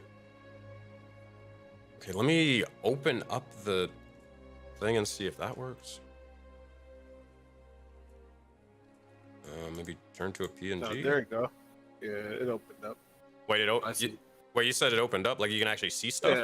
Yeah, it looks like a port. I see a bunch of Samadins, Wait, what? a bunch of the Expanse workers, Yeah, it's all Dude, good for me. Wanderers. You guys like actually see the map though? Yeah. I see some Velkins. Yeah, the whole map. What? See, can we move? Oh wait, it just froze. No, it's working. Yeah, we can move and everything. Yeah, I can move. Damn, the What big ass map. This is a Oh wait, big okay, ass- now it's oh working. my Wait, what the God, hell? there's so many Yo, tokens. This map, Yo, bro. Taking yeesh. screenshots like crazy right now. Oh, Okay. The Velkin advisor. That man glowing. yeah, I made him glow specifically so like, hey, you know that that's an actual NPC you could talk to. That's not just some random like bozer or whatever. The jaded journey woman look like she here for smoke. Some of them, I know some of Astral the. King Advisor. Ooh. I know that some guy of the died. tokens are inaccurate. Like I think for Velkin female, it's like named a Velkin male. I know Seven Souls told me about that at the end. Nah, it's female. Just for clarity. Yeah. But yeah, all right. I think we're good then. On my DM screen, it's not loading, which is weird. So I'm just gonna like refresh one more time and then hope for the best and just kind of go over here. But in the meantime, I like the check-in assistance. That's really dope. yeah. So that's what the what's sort of going on over here. As you guys are sort of first landing, you can immediately see as some more of the Jaded Dragon Valley individuals. No one of note, not the Zhao dynasty from what you can tell, but just more so just what do you call it? Just general civilians are sort of here, and they look over towards you all as you bring a bunch of the sort of Samadins or Myconids. Now imagine they're all here, and if some of like the NPC tokens aren't like Strix or whatever, don't worry, they're here. I'm just not gonna like worry about all 20 of them, you know. But with that said, what would you guys all like to do or say at this moment in time? You can easily tell that most of the individuals are heading down towards the south to go to check-ins, but you can do whatever you wish right now. I assume like all like there's no like fee or anything we got to do just to like get in. Nah, not really. Right, Nah. we're just okay. Like, sure, realistically, there probably would be. It doesn't matter to you. You're fine. Where is Gore's token? Real Gore's quick. token. I think it was copied and pasted from the previous map, so Gore probably isn't here. So let me drag him back in. All right. Is he here? Yeah, you can see it. Cool. Man, there's a lot of folks here, man. I see A lot. Anybody Zora's that's walking with her anybody's here. pockets closed, like hands on them. One quick question before we get off. Agni would like to ask Strix, like what form is he typically going to be in? I don't know if that's he's a good going to question. typically be a Samadin. I was going to recommend he describe Jade to him, but I have no idea what he would typically look like. I'll say he'll probably leave it up to what you want him to be. I mean, you guys would describe this like, or deal with this like before you got off, right? So what would you want him to be? Would be best? Y'all can decide as a group. I think it'd be fun if he looked like Jade the entire time, but then again, he might do some shit. So no, he could look like a Samadin. Sound good? All right. So he will look like a Samadin. For you guys to kind of know that he is like actually Strix, he would make it very subtle, but he'd probably have like a white streak of hair, or like white streak going down his hair, or maybe his eyes would be purple or whatever. So you could tell like, hey, that's Strix, not an actual Samadin. You know. Copy. And I got some stuff we can discuss later, Key, about stuff that we discussed earlier. So. Sure. All right. So I guess as we're getting off the ship, Agni would say to, God, where's the leader again? Oh, there he is, Amir.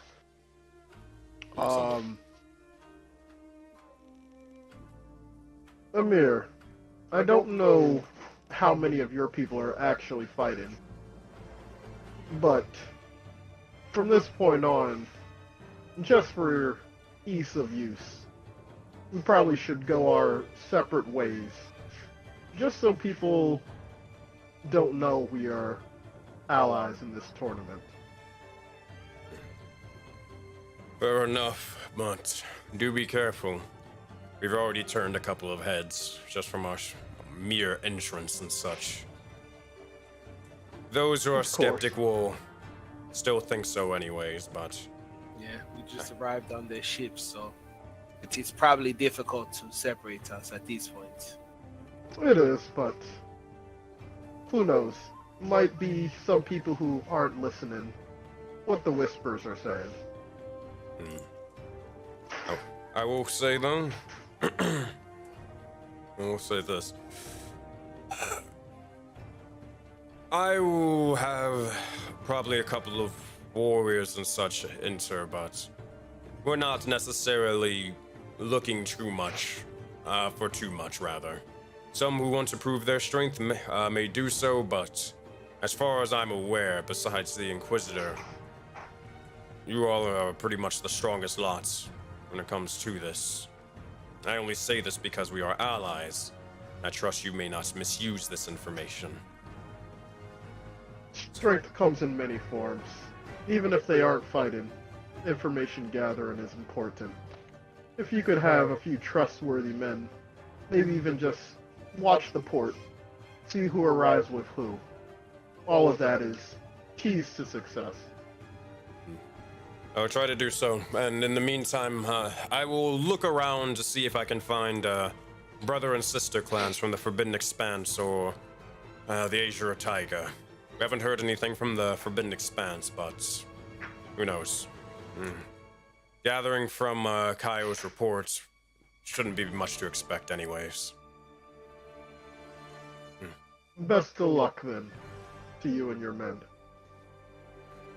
You as well. See. You'll see as he considers offering a handshake, but realizes what you just said and just gives you a nod. Simple as that. As Agnew will start to make his way through the crowds. Alright. As you're sort of doing so, you guys can just sort of drag your tokens and all that stuff. And again, if anybody wants to do anything, just, again, let me know. But as you're sort of walking through the crowds, you do notice as there are tons and tons of individuals of just differing shapes, colors, and sizes and more. Like, you would expect, more so whenever you, as the Voted Knights, arrived into the Mushroom Kingdom, you guys are like the talk of the town. Everybody looked at you and they're like, what the actual hell? But you look over and you can see individuals such as centaurs, such as tritons, all the differing types of exotic races and having their own sort of makeup and nature. You guys actually don't necessarily stand out as much as you would think, but one thing that is certain that anybody looking at you can easily tell is that you're a warrior and you probably didn't come here to just watch. You probably came here to fight. Yeah. Azura would say, perhaps, Agni, perhaps we go to do the check, and this way it seems individuals who we have not seen from either the Expanse or the jungle. Perhaps Adidoc remembers these. Maybe these are the folks from the Taiga that Adidoc remembers. We should scout out everyone and everything here. I trust your knowledge of reading people will be most useful. And she nods. Yeah, so as they begin to approach south, like, what are these folks looking like? Like, do they look like they're on edge? Are they, are they calm? It would probably be, most of it is kind of like, because the tournament, though, I mean, it has a lot of dire consequences, sure, if you fail, but it's really just a celebration. It's kind of like the Olympics, you know? Imagine where it's like everybody's sort of super excited and they're very much having that little, sure, nationalistic pride and more, but it's more so high spirits. But the warriors are the ones who are like, they're not necessarily the ones enjoying the revelries. Those are the ones who are more serious, rather maybe nervous from what you can kind of tell. But there are still warriors that are still just sort of enjoying themselves before, like kind of as a calm before the storm, you know? There isn't, I wouldn't say there's really a universal vibe going on in the, or just here. To the okay, copy. Yeah, Azora would make those type of sentiments, and she'll say, "Well, I'm sure we'll find out more if once we begin to mingle." You will hear as a voice will begin to speak and say, almost like as if it's over an intercom for a moment. You'll see as it begins to say, "Please, all warriors report to the south portion of the port if you wish to participate in the grand tournament." You'll see as eventually this is easily cast through a thaumaturgy spell, but eventually it begins to repeat over and over and over again. Continue on, Agnew. Almost right on time. We should check in and at least see who is fighting. And she nods. Alright. As you do. Animal will kind of just pretty much follow by, but they're going to definitely kind of like cover up with their legs of their cloak and try to keep a low profile as much as they can. Go ahead, Gore. So when we get off this boat, we're watching everything. Gore pulls Zaman aside, right quick. Hold on, Azora and Agni. Hold on, whoa there, partner. No, Whoa stop. there. Oh, okay. I was just walking. All right. Walking over here. You stop right there. I got you. Go ahead, Gore. Is that what you're saying?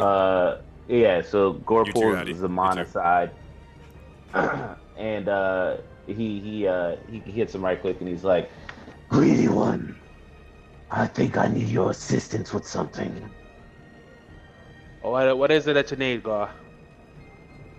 There's another one coming. The one that praises the sun. He doesn't need to make it to the tournament. Maybe I could use your help to make sure he never sees the fighting grounds.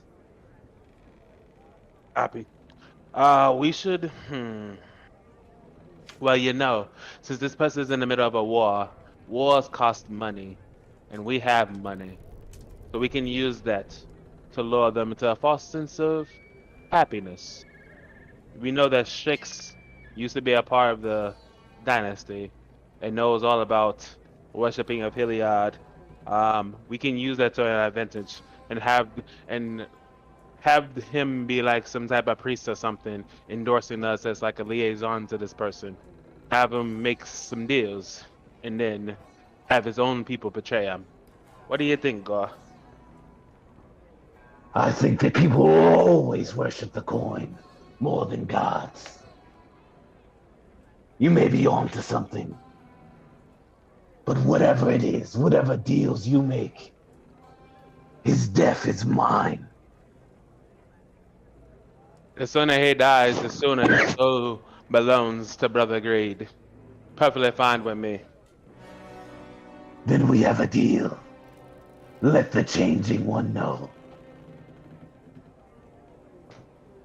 Will do. I'll talk to him in a little bit, and we can confer before the person arrives. Key, I gotta drop off for like a couple minutes. Alright, that's all good. Yeah. We'll give you the TLDR of like what happened basically. So I think yeah, we'll just easily be able to do that. Whenever you do, you don't have to necessarily say anything. Just bounce out. All good. Key, you got what we're doing there? You getting the gist of it?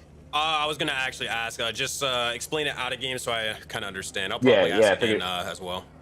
Yeah, no problem. Basically, we want Jinx here to more or less dress up as a Heliod priest or turn into a Heliod priest, and guide this army to who's somebody who's agreed to be a benefactor towards their war, which is more or less going to be Zaman. So Zaman's going to lead them in there and more or less say he's going to help fund this army, but it's all going to be a clever rouse, if you will. Okay, so let me make sure I got this right. So Strix dresses up as a Heliod priest, and they're going to be trying to gather which army exactly? Like this modern army? The Sun Ho, yeah. Which when they come in. Got your whole belly on stream, bro. Got your whole belly on I'm sorry, I'm over here looking well. I'm feeling well. I ate good. Nah, but NSFW. You call me on the stand up a little bit. Nah. Don't care.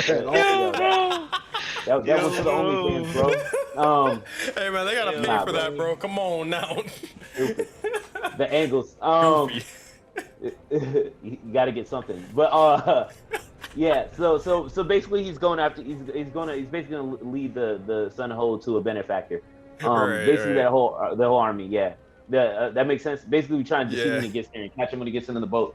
And yeah, that'd be what it is. All right. So, I guess and just make sure the army is like the Samadans, or just is he? Who Like, it or wasn't the just Sun whoever- Champion whoever coming he with like- whoever? whoever listens. Yeah, whoever he's. Okay. Yeah. Whoever he came with. What wasn't he with like a whole set of people that he was fighting his war with? With the Night Stalkers? Exactly, those people. So I just assumed he'd be coming with them.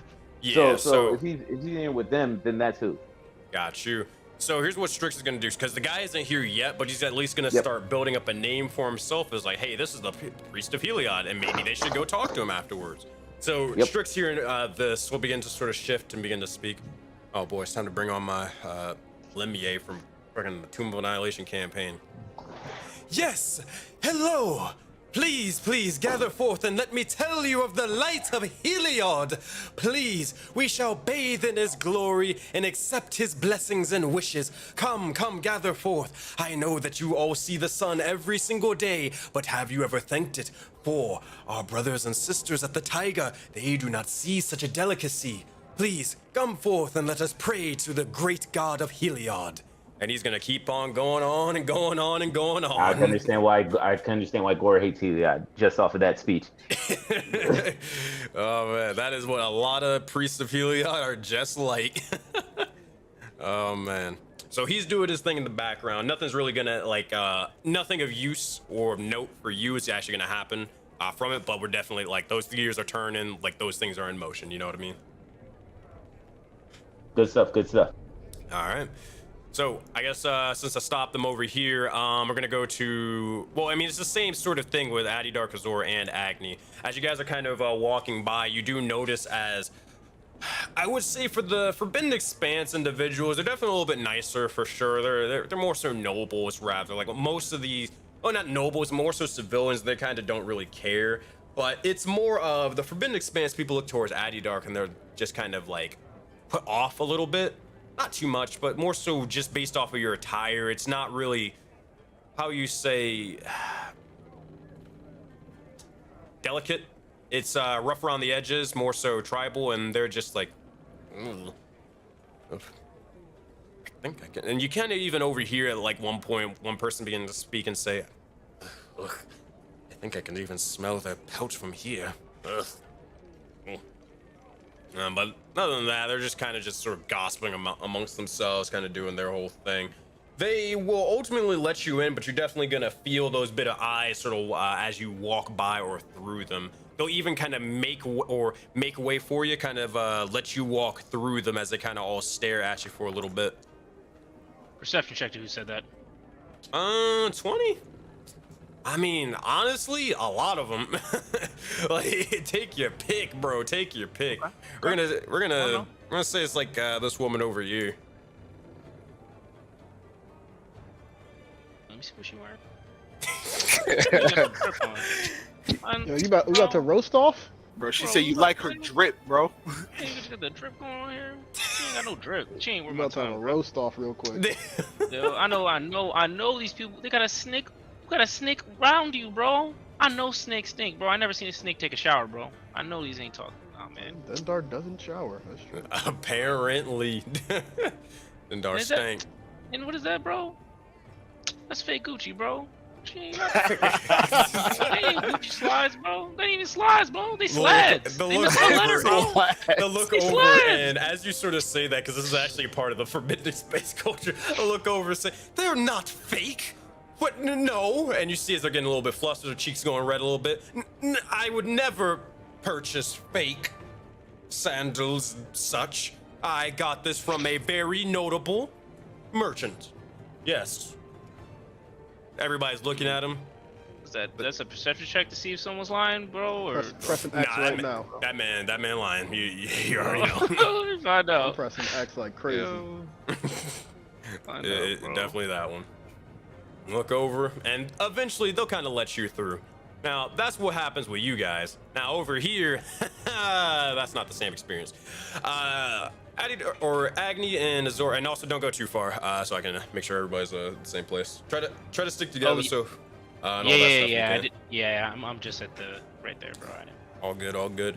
For you, Agni and Azora, you look over, and a bunch of the Vulcan warriors, they're more so posted up, and they look at you as you eventually approach. Not necessarily more as a like standoffish, like we don't like you.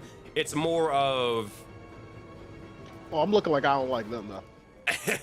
It's more of like, hey man, out of all the ways you could have came, why'd you have to choose this one?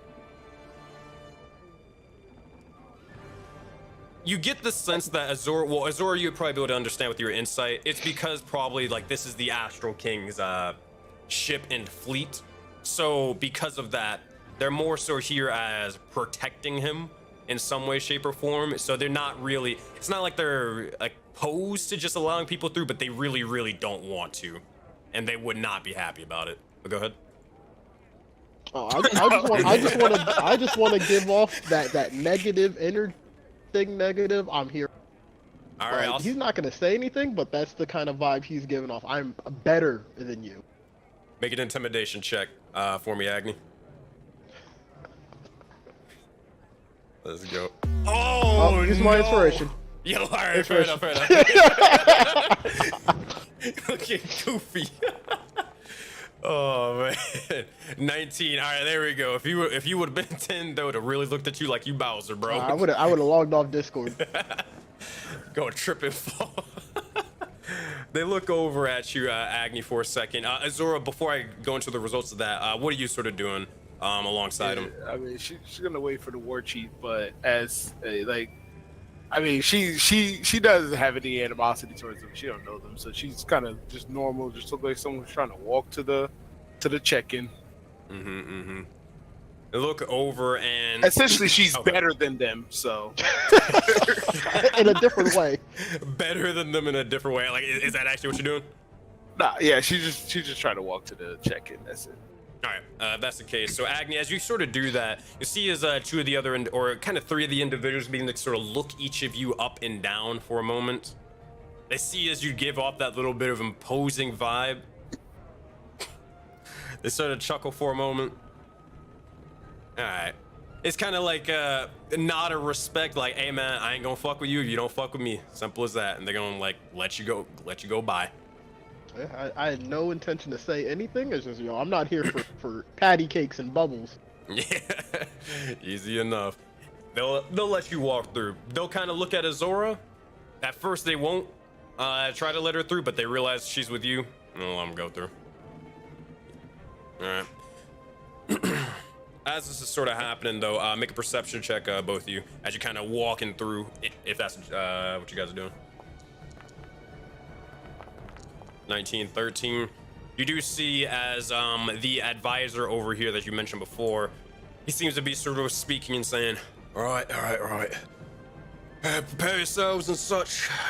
They're gonna be stepping off soon. Clear the way. Also, you, and he sort of points off to one of the random Vulcan warriors. See any of the sort of Zhao dynasty or anything like that? See as he sort of shakes his head no. Good. Fucking hell, don't want any problems. At least already. See as he begins to sort of walk over towards one of the ships and begin to sort of knock onto one of the doors and kind of steps on. Right, should be good. You hear some sort of muffled voice with that 19, but something along the lines of be out in like about 2 seconds. All right.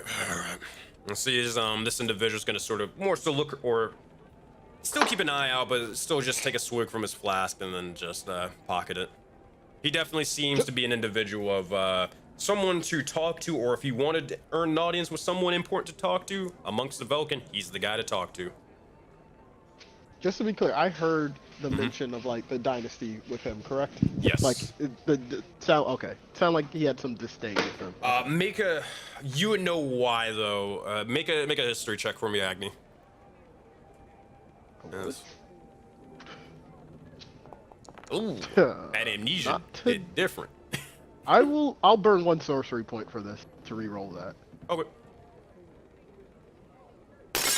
Nope. Bro, I'm gonna use my DM's inspiration, bro. I can't let my man homies No, go like hey, bro, like I'll that, bro. need to know. You Oh, sure? man. Hey, man, if you Yeah, want to bro, use it, I'm- use Yeah, bro, Chris I'm about to dip. Why don't we just use his? Yeah, bro. Go for it. Okay. Can't be any worse. 13. That's a 2, 1, and a 13. All right, we'll take it. With that, Agni, you do know roughly in your time in the Forbidden Expanse, the Kalani, the Velkin, and the Ishtarns, they never really were friendly with one another and stuff. They were more so always at war. It seems to be that this cycle, or definitely previous cycles, they have actually been in physical confrontation. At this point, it's been more so the equivalent of the Cold War between all three factions. No one's actually done anything, but it's like war is very much imminent amongst all of them. And for them to see each other, it's just like, hey man, don't even want to start problems between like our people and their people, you know? Word. Okay. So it's more so everybody don't like everybody, rather. Sounds about right. Okay. Uh-huh. So anything from you two, or are you just walking by? I think it's something just to take note of.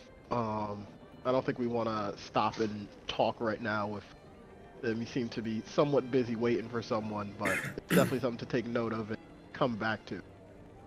Easy enough. All right, so y'all continue walking through. What about Cora and Gore? What about y'all two down here?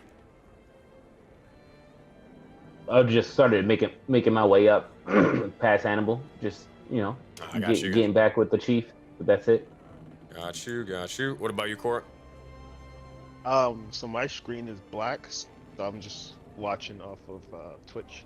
Got you. I Just let me know where you are or where Cora is, and then I'll just move their token, or just be like, yeah, you're here. You can interact. Yada yada yada.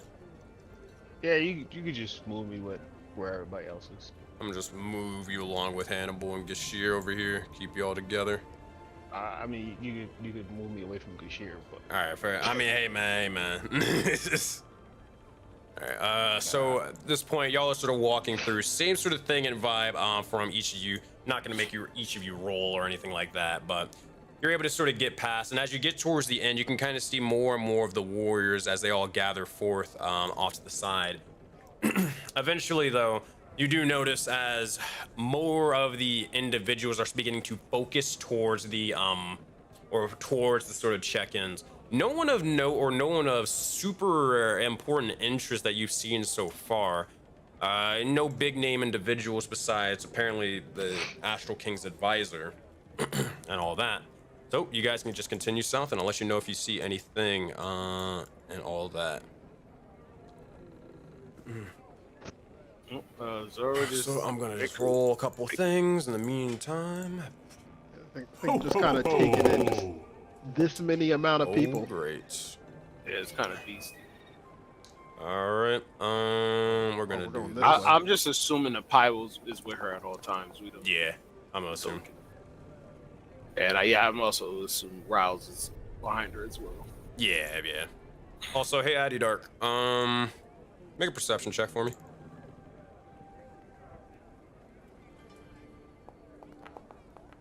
Bro, now you know. 8. All right. All good. All good. Just gonna do this. All right. Cool. Seems normal. Agnew checks his pockets. So, as you guys begin I to ain't sort wearing nothing, bro.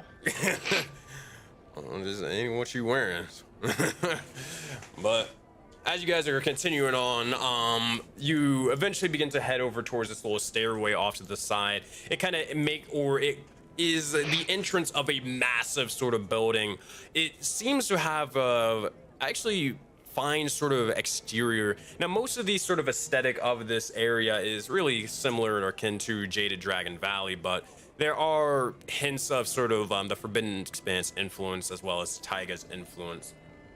As you're sort of doing so, you do sort of see as Azor begins to walk up towards the or kind of down the hall, and eventually over towards some of the check-in assistants.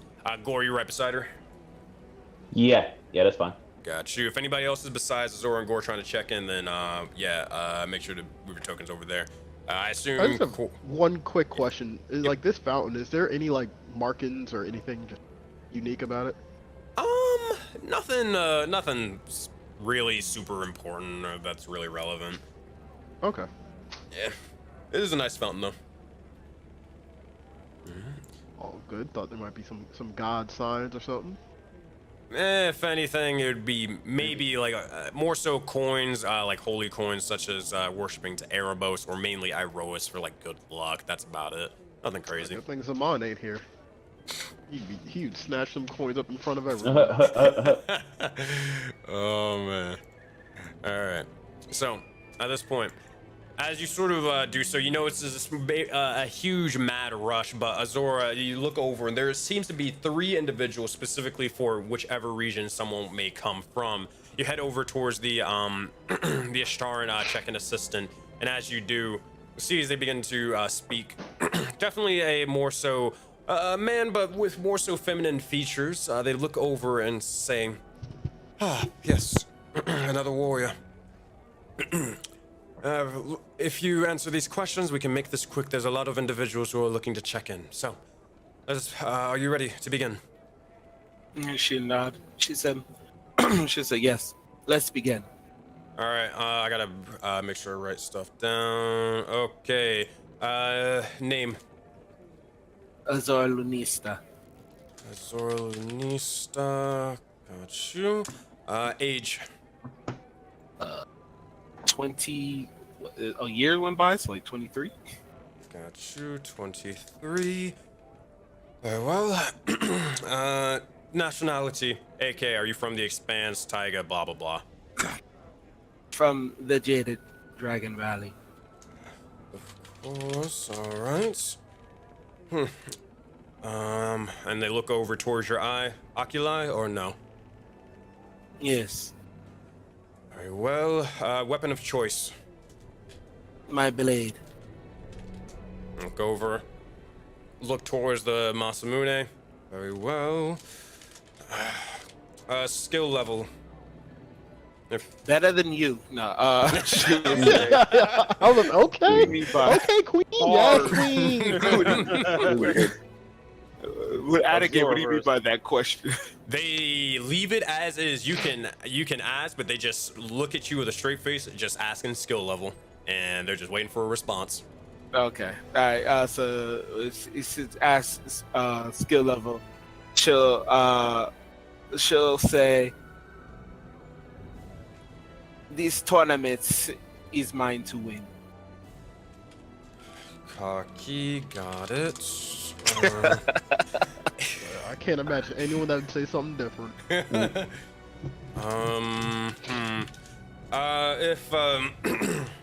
We'll see. Sure, why not?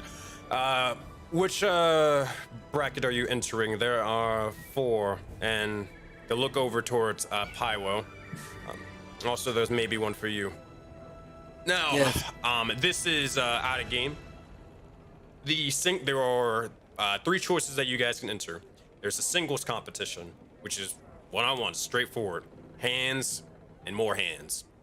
Number 2 is the duels, where you will tag with another person, whether that's from Valley of Dreams or another person from Soulbound. Then there's the intellectual challenges, where it's not necessarily combat, it's more so puzzles, riddles, all that sort of stuff, to more so test your brain and test your mind. Now, out of game, these are all important to win. Each of them will provide a key to the likes of the Grand Armory. There's only so many to give out. So, it's up to you on how you want to disperse your sort of people, but... To be clear, the Yes. doubles tournament is worth 2 keys, correct? That is correct. Okay. She'll say, the doubles, and yes, Pyro here will compete in that tournament as well. Got you. They're an Aurora Mon. Fantastic. And what is their name again? Pyro. Pywo. Pywo! See as he begins to wave. Alright. And who is your partner for this doubles? His name is I don't know if I say Olaf. bro. It's 100% Olaf, bro. It's canon. Yo, imagine he comes to register, like, well, we have you under a different name here. I'll do that to him. But That was a joke, bro. I think Dre can appreciate that. I think out of game he won't really care, but in game it'll be that would be funny. I mean, Zora in game just doesn't even know that. So she would say yes, Ulf. And Gotcha. is Ulf's last name Jurgenmonder or something like that? Nah, he has no Yeah, idea. it What might as well be. Okay. He has no Cool, so- idea. She'll say Ulf. He'll be arriving shortly. Very well, and team name. Out of game, The Soul- you can figure that out later, unless you got it right now. She's gonna say the Soul Knights. That's kind of what we're all going by. All right. When they mean that, I only access out of game. For clarity, this is like the faction that you represent, or so like Yeah. all of the VK. So this is you guys are going under the moniker the Soul Knights. Yeah, Soul Knights. Got you. All right. Last question, housing arrangement. There is, and they'll repeat this every time someone registers, but there is Tentori's Tavern and Inn. It's a big tavern with a lot of warriors and individuals there. It's very big, but it also is cheaper, or the cheapest. Where did it house the most we look dangerous broke to her. warriors? We look broke? Oh! You see, Zaman will comment. We only take the finest accommodations. How dare ye? Well, very well. I was going to actually say the next thing because you look like you were something, but I guess excuse me for thinking that I was assuming. My apologies. The Red Devil Inn, that would probably be the best one for you. Yes, sir. Believe me, Yes, sir. All right, but you guys actually will need to listen at this because this will actually be very, very important. So choose wisely. So Tentori's Tavern Inn's big one. It's the biggest one and it is the cheapest. The Red Devil Inn, it is smaller and more private. There are only 7 beds here. It is really expensive. This is private luxury. But remember, because there's only 7 beds here, it's only meaning that y'all will basically be here, right? So keep that in mind. There's this- Before Yes. going on, and like 7 in terms of like stay there, or they'll like if 2 of us stay there, like 5 NPCs could potentially be there as well, like if no other players. I imagine so, but I mean, like, you can have it where, for example, you could have it where, like, Azora and Gore, they stay at the Red Devil Inn, but Agni decides to go to the Tavern Inn, right? Yeah. And then, and then maybe Yahato joins in for the Red Devil Inn. Y'all can mix and match it however you wish. So, Okay. yeah. So what's the other choice? Oh, go ahead. I'm just trying to hear the full list. Yeah, you can finish the list. Got you. Next one is the Swooping Heron Inn. It's a medium-sized housing arrangement, around 16 beds. It's middle of the road, nothing too special, but it's quite popular, I guess.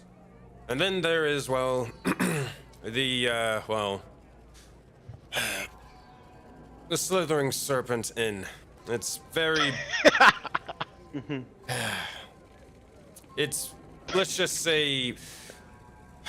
The fumes are poisonous, and it's very hard to breathe. It's extremely shady. Very, I'll take a room. I was going to say the shade sounds That's comfortable. Crime Alley over there. It's like I want to be down there too. Wait, We know where Ryan's bro. gonna be at, bro. so it's a This very, street chicken very... they got out front, bro. Woo. This chicken pita wrap out front. Fire. So this place Yo. is it's extremely shady. It's got around 16 beds, cheaper, more space, but not sure what the hell is going on over there. Not even the person selling the room does. So that's Riles and Strix down there for sure. Riles, bro, baby Gashia. Oh, Gashir ain't lasting, Gashir, man, bro. you gonna get Gashir shanked, a bro. doughboy. Not a dope boy, he a doughboy. Gashir gonna get shanked, Man, bro. I should have my peoples out here, bro. I should have my peoples down here. You know, Gashir grew up in Beverly Hills, bro. That sound like Chirac down there. Gashir gonna be Oh, Struggle man. City, bro. That sound like a good place for Riles and Strix, though, to gather information. So there is that. Those are the sort of things. And when I mean like I might change it, and I'll let you guys know if I do change it. I might change it for, like, example, the Red Devil Inn is more of like, okay, y'all can only rent up to 7 people as player characters, right? So that's across all the Soulbound, and then maybe other people can rent here, but it's more, again, it's super private and all that stuff, right? I might end up retconning it to that, because that probably would make more sense. You know, it's not like 16. Yeah, I'll copy and paste it. But it's not gonna be like 16 beds across the whole for like the tavern. prices? Not really. It's more so just because I'm not really like I'm gonna tell you exactly what it is, but oh yeah, I guess this group actually really does it does matter for gold and all that stuff. So I got you. I'll come up with some numbers real quick. I mean, if it's free, it's fine. I think thematically, what Zaman is going to tell to the group is that we should have at least one room in a super luxurious place that we take VIPs. Bro, if you don't think Agni ain't saying the Red Devils in, you got me fucked up. That's what Zaman is going to be at. Bro, with Zora's Agni, gonna be bro. at the Red Devils in as well. Terrible. Bro, you don't see this Louis V Vuitton bag she got right here on her hip, bro? You crazy. I think we should have some people in each location though. Oh, For man. Bro, information. 7 Souls could be down in Crime Alley, bro. You think Seven Souls got money to stay at the Red Devils in? Bro, 7 Souls down there at Crime Alley, bro. They broke as fuck. Yeah. Stupid. Oh jokes. man. So the place where in their hotel room, bro, you just see the cutout thing of like someone who got murdered, bro. Bro, have you seen their house, bro? You see Bro, some like chalk body. They all Bro. sleep in the same room. You see words that say lights out and then it just goes completely dark, bro. Bro, they be cuddling with cockroaches, I heard. The crazy thing is that's like a step above what all they've ever had in their campaign. They've been sleeping in rocks, bro. Exactly. They'll love that. They'll love it. The Bronx, 1996. Bro. Oh, God. We might have been funded, bro. All right, let's start taking our where we're staying. Bro, can you please point me to your finest patch of trees? Oh man. But yeah, Oh, no. so, yeah, so how much is the Red Dragon in? Yeah. I'm gonna start making this right now. I mean, if you want to like think on it, we can select Yeah, what let we me want, think- and you let me can think give us on the it a little numbers, bit. but we can like put our main preferences, and you just give us the numbers after. Yeah, I'll make it where like if you pick it, I'm not gonna be like well you can't afford that. Sorry, I won't do that. But just let me know how much y'all want in, and then I'll come up with it later. Sound good? Yep. I mean, it sounds like I think all 6 of us would stay there. Bro, no, I think we should have people in like, we should do like One. 3 and 3 at least. Yeah, I think Yeah, we I'm should have fine. people in each one. Gore doesn't got any problem not being in the. I don't know if y'all don't put it in the I Roach think- Motel, but I mean, Gore and Cora, that y'all give me Tavern Inn vibes. I agree, y'all. That's how y'all started. Yeah, I feel like that would be a good spot for y'all. Plus, yeah, I think the best way Gore would say is which place had the best bar. Probably the Tavern Inn. Yeah. Yeah, Tavern. yeah. He'll play it that way. and then I guess Eddie Dark will be wherever the most street brawls happen. So that sounds like Crime Alley to me. That's Crime Alley, bro. And if sound you like don't Crime think, Alley, bro, and you think I'm sleeping in the bed now, bro, you think all of a sudden I want to sleep in bed, bro? Some things don't change, bro. Like I said, bro, put me to the finest group of trees you got, bro. Street brawl. You have to go ahead. Instead of 3, 2, 1, so instead of Addy by himself, I say either Addy goes to the inn with them or. Cora's not going to the end. All right, where's Cora gonna go? She gonna be in Crime Alley. Okay. Addy and Cora is Crime Alley, bro. I wish I Alley, was bro. a different character. I want to be in Crime Alley. That sounds like the place to be, bro. Bro, that's where I want to be, bro. I'm surprised Zaman ain't down there wheeling and dealing, bro. selling shrooms you know, on the corner. Zaman ain't staying there. He may go there, but he's not Yeah, staying right. there. Bro, Word, he don't sleep there, but he be there. Exactly, bro. It's He's beautiful. definitely gonna bring crack to the ghetto out there. That's what he's gonna do. That's CIA, bro. You don't hail where Zaman's gonna be. Yeah, you say what the government giving, bro? CIA. Bro. All right, so how about 3 and 3? So 3 Red Devil Inn, 3 Crime Alley. I mean, if y'all want, do you Yeah, want to we- cover the in between? Like, I mean, I was gonna say we could put Gashir, Rouse, and Strix in the tavern for information gathering. Oh my god. it's wherever. I mean, I like Gore don't care. I'd say I think we Like- just do 3 and 3. All right, so let me get this right. So let's do the PCs first. So who's all in the tavern then? Gore's in that, right, or no? Well, I mean, if y'all want me to be in there just for have a PC there, I can. I mean, it don't bother me. It's Crime Alley, bro. Crime Alley. Wait, you Yeah, said whatever. Crime Alley has poison? It's poison air? Yeah, it's Your like machine, poisonous bro. fumes or whatever. Like, Bro, you're not just- worried about it, bro. Y'all got gas masks. Y'all cool. Yeah, Yeah, I ain't worried about that. bro. Gonna be looking like Zon. Bro, I've been breathing in menthols for how many years now? Bro? Give a little bit of.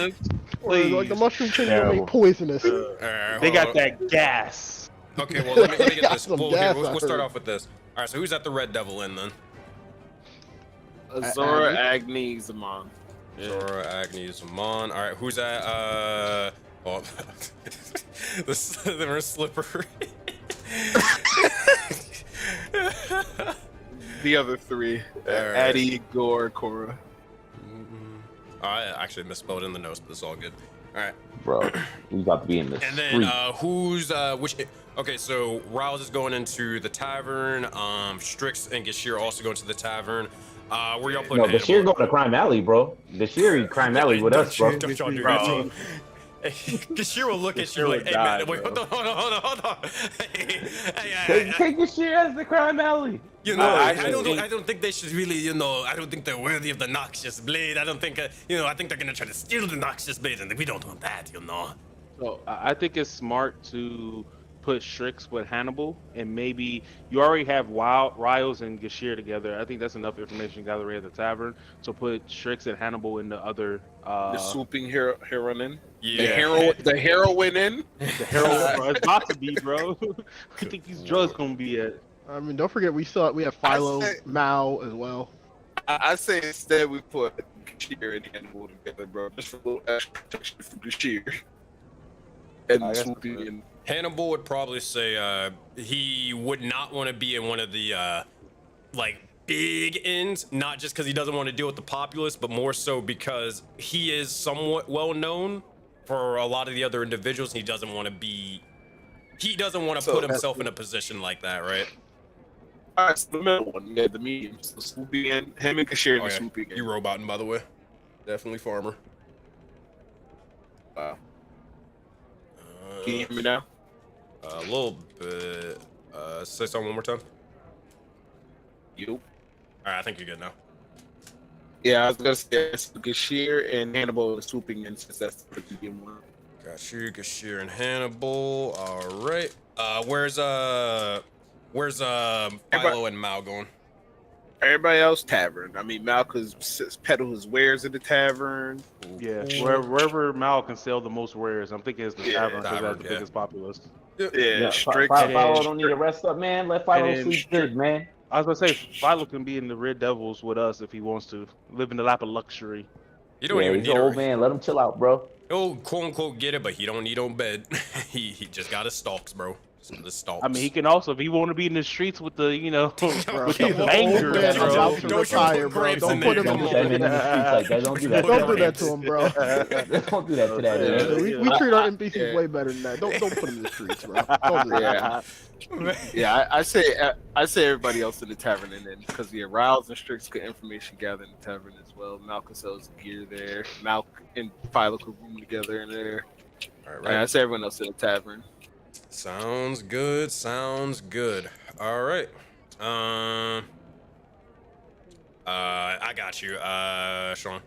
Everything. Okay. All right. Fine, One Alley, thing. bro. So, like, once you guys sort of get that set up, here we're gonna go to the next ones because I gotta make Crime sure. Alley about to do jokes. I'm tight. I'm not there as well, bro. We got So the let's- perfect people down there, bro. Yo. Yeah, what's funny is that we're there by choice and other people are going to be there by no choice. Yo, Cora, let me hold all the potions, bro. Like, Well, funny enough, you actually go to sort of grab the potions. You do notice this Addy Dark ain't got none anymore. Told you. I told you check your pockets. I tried. Daddy got history. Daddy got. They say, ooh. Now, Tippity let me cat, ask bro. you a real question, bro. Tippity Would I cat. even use them anyways, bro? Would I? Oh, Ever no, you just complain about not having them. Yeah, bro. At least it's your fault now. So, That being said, yeah, we'll do that out of the game. Go ahead. all right, moving on to the next one. After Azora sort of checked in with Pyro, they'll look over towards the next individual, towards, I guess, either Gore or Agni. I think Gore was here technically first, but Yeah, either Gore. go ahead. So, Yeah. Gore, they'll look over. All right. Name, please. Gore! Ow. Okay. I mean, did you expect anything else? I really was, bro. All right. What is your age? Please tell me that it's not as loud as the last one. Gore stops and he counts again. War Chief, how long have we been traveling? Do you mean from the start or Yes. Jaded Dragon Valley? Yes, from the start. I mean, Agni scratches his head. He really doesn't know because he You doesn't know how much time has passed. you The see cycles. Zaman. He chimes up. He says, "Well, technically, we were asleep for a period of time, but you can estimate that it's been about 5 golden seasons." So I'm guessing that's a year and some change. Actually, it'll be a little bit more. It'll be 6 seasons. 6 seasons. Actually, there actually are 6 5 seasons in Voden for a year. Okay. 6 Okay, golden oh, seasons. Okay, copy. So a year and some change. 138. All right, fair enough. 138 and nationality. The Meadows. And Oh, this man, bro. and where is that located? Is that the valley, the taiga? Gore is from where he is now. I'm gonna say parts unknown. Weapon of choice. Oh god. Gore sits there very quietly and then smashes the axe into the desk. As you do that, well, crap! I also forgot one thing. There is like an arcane barrier between the check-in people and also you guys. That is for reference. That's very, very fair. important. Yeah. So you kind of like smash the axe into it, and they look over. They kind of would care, but hey, man, they're not paid to care. So hey, man, such is life. So look over it, mark it down as the axe. All right. Skill level. War Chief! How many have we killed?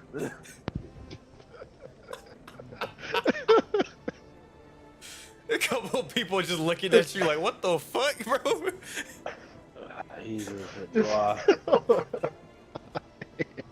Whatever you register as 1 God's worth.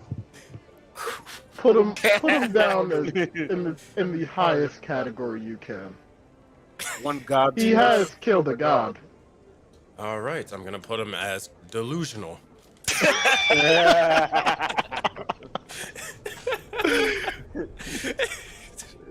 the sake of time, I'm not going harder. It's Yeah, too easy. And I just need to know which tournament you or which bracket you're gonna be in. Gore looks, and he's over there trying to look at the papers. Did the other warrior come? The strong one? Are they here yet? God. Zora said, yes, I checked in right before you go. No. Quick one. And he pats you on the shoulder. You are quick, but you are no. This nigga's stupid. Fucking stupid. I'll look over and they'll look at you with a straight face thinking that you just choked on your food or something. What did you say? Put some respect on their name. Grozwarer! They're gonna gonna just write GROROR and just hope for the best. Sure. Is this a doubles thing then? Gore blushes a little. Yes. Jesus Christ. And you out of game you with the Soul Knights as well, I'm assuming. Yeah, whatever it is. Actually, I guess here I'll probably say it'd probably be like BBB crew or something like that. But Oh yeah. BBB crew. oh boy. Oh man, I can't wait till 7 Souls next week. I don't even know. You can register on BB crew. Hey, y'all registering under like the Soul Knights, like that's the big faction. Yeah, like I'm assuming that for everybody, right? Yeah. All right, cool. I'm just gonna skip that question for everyone. Ooh. Easy enough. All right, who's we look over to the next one. Dear Lord. Essentially, well, just make sure y'all approve that after. We'll talk about it afterwards. But Okay. yeah. Yeah, Agni will go next. Oh, all right. So we'll look over. Name.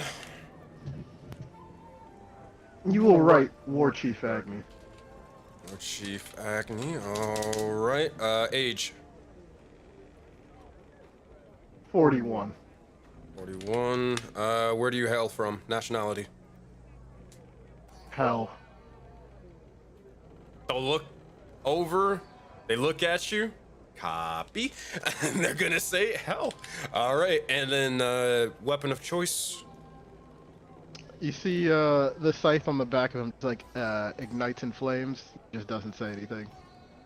Very well. Hell scythe. Skill level. Yes. Confident. All right. Kind of scary. And got the house of arrangement and your brackets. Which one would you be in? Put me down as watching. Also, substitute.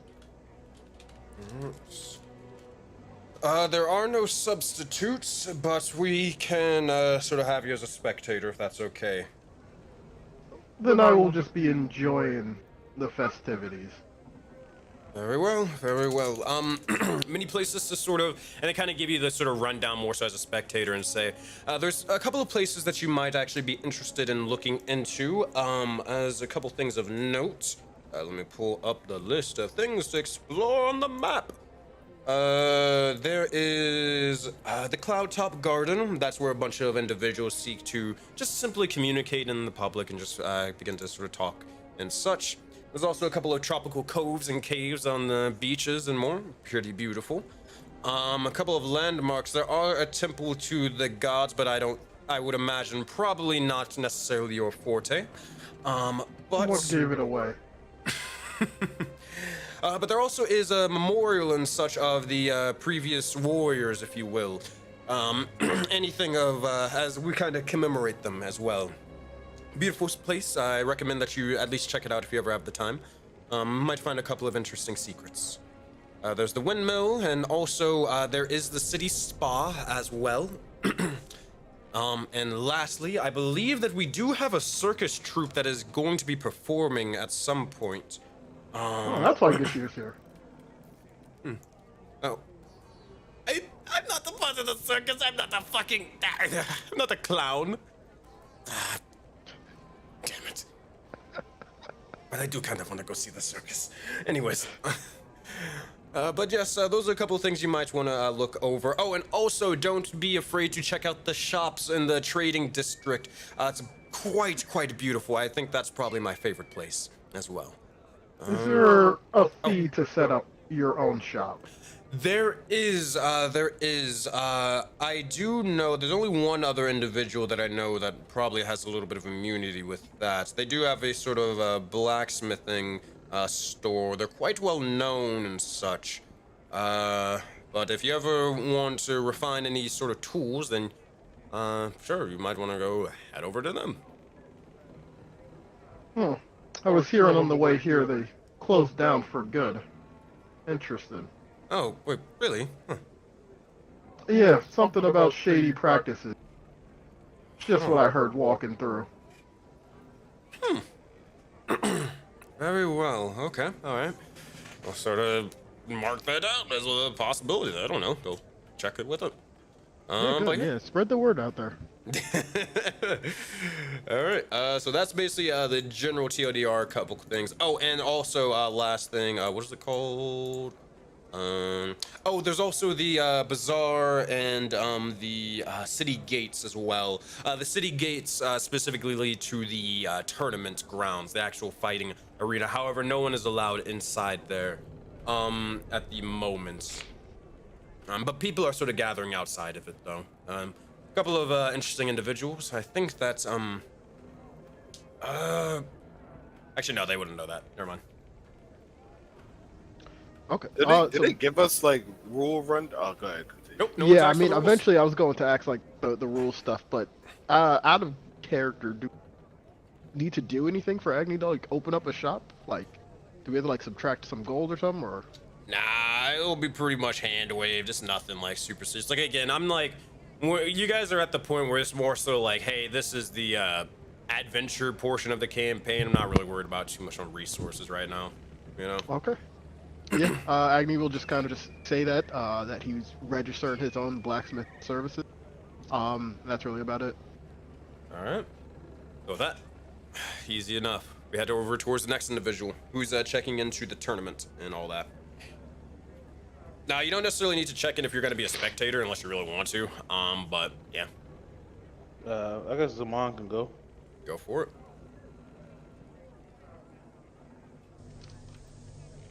So as you sort of, oh yeah, I forgot, I gotta move your token for you, my bad. As you sort of do, you look over and you'll see as they begin to say, all right, name. Zaman Unme. Zaman Unme. Actually, wait a minute. It said Unme. Yes, I said Unme. Huh. Look over at you and kind of notice the sort of Warforged exterior. I could have swore we had another Unme sort of check in a while ago. What Unme was that? I sort of flip through the ledgers. Wait, no, they're not in mine. I swear they were here for a moment. They sort of look over towards the the Kalani individual off to the side. Hey, didn't you sort of check someone in from under the name of Unme?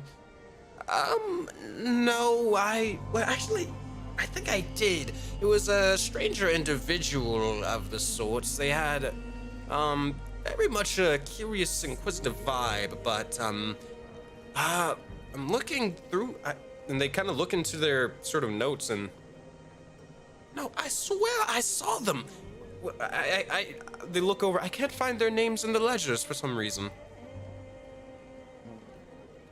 Zaman will smile and says, "No wonder. Please continue." Oh, strange. Sorry about that. But yes, anyways, age. 35. 35, wonderful. And where do you inhabit? Doesn't matter. Alright, parts unknown it is. And weapon of choice. Don't need one. Very well, looking at you. Well, this is more so, it doesn't have to be anything specific. This is more so in case something happens, we can at least provide you, like, nothing crazy, but at least, some sort of bits to defend yourself, even if it's just a wooden stick. I mean, some people can really be able to use a stick to fight back, even if it's like a wooden katana rather than an actual. I hear you. It makes sense. People. Come again?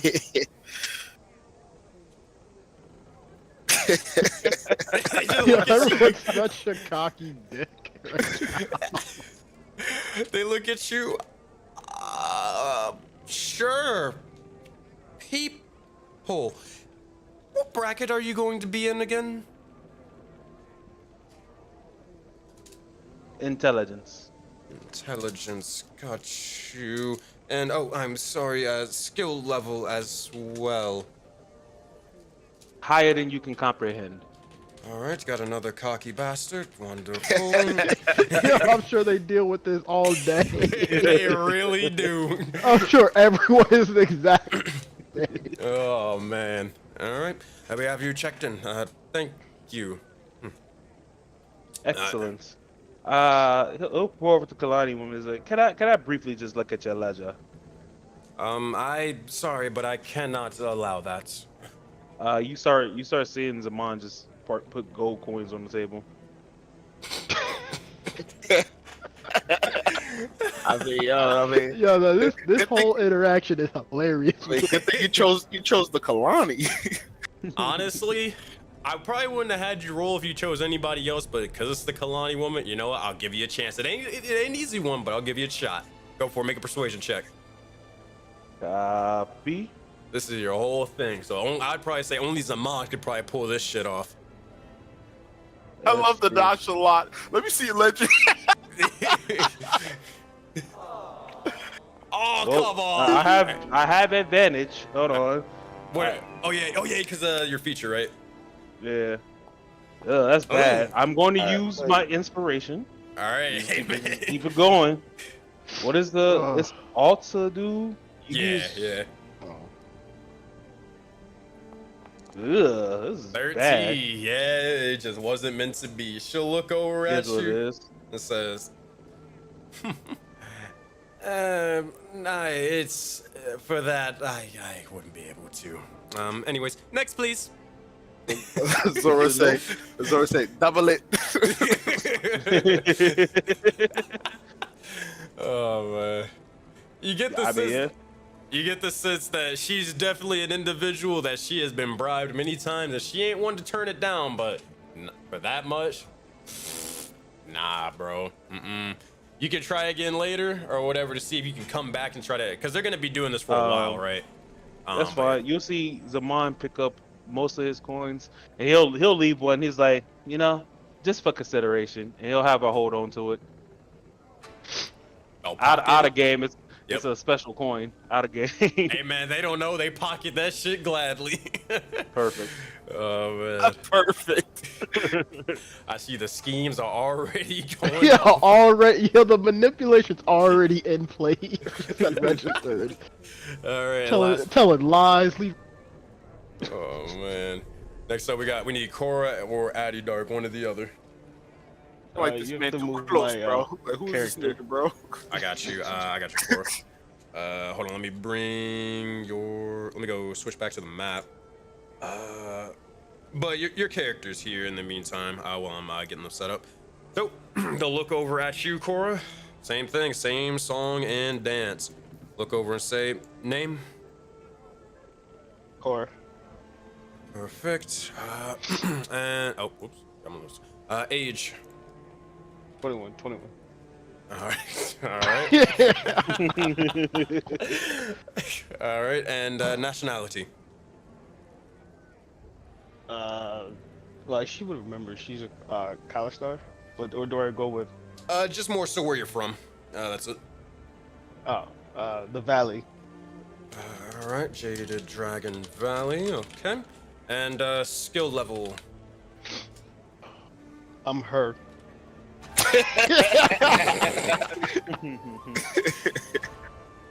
Wait, what do you mean by I'm her? Next question.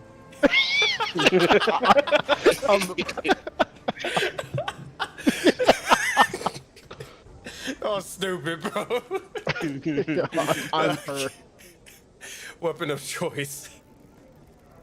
Hands. And then you'll look. She moves her like a little armor, and you can see the kabooboo. Okay. Register in your hands, bro. Hands, bro.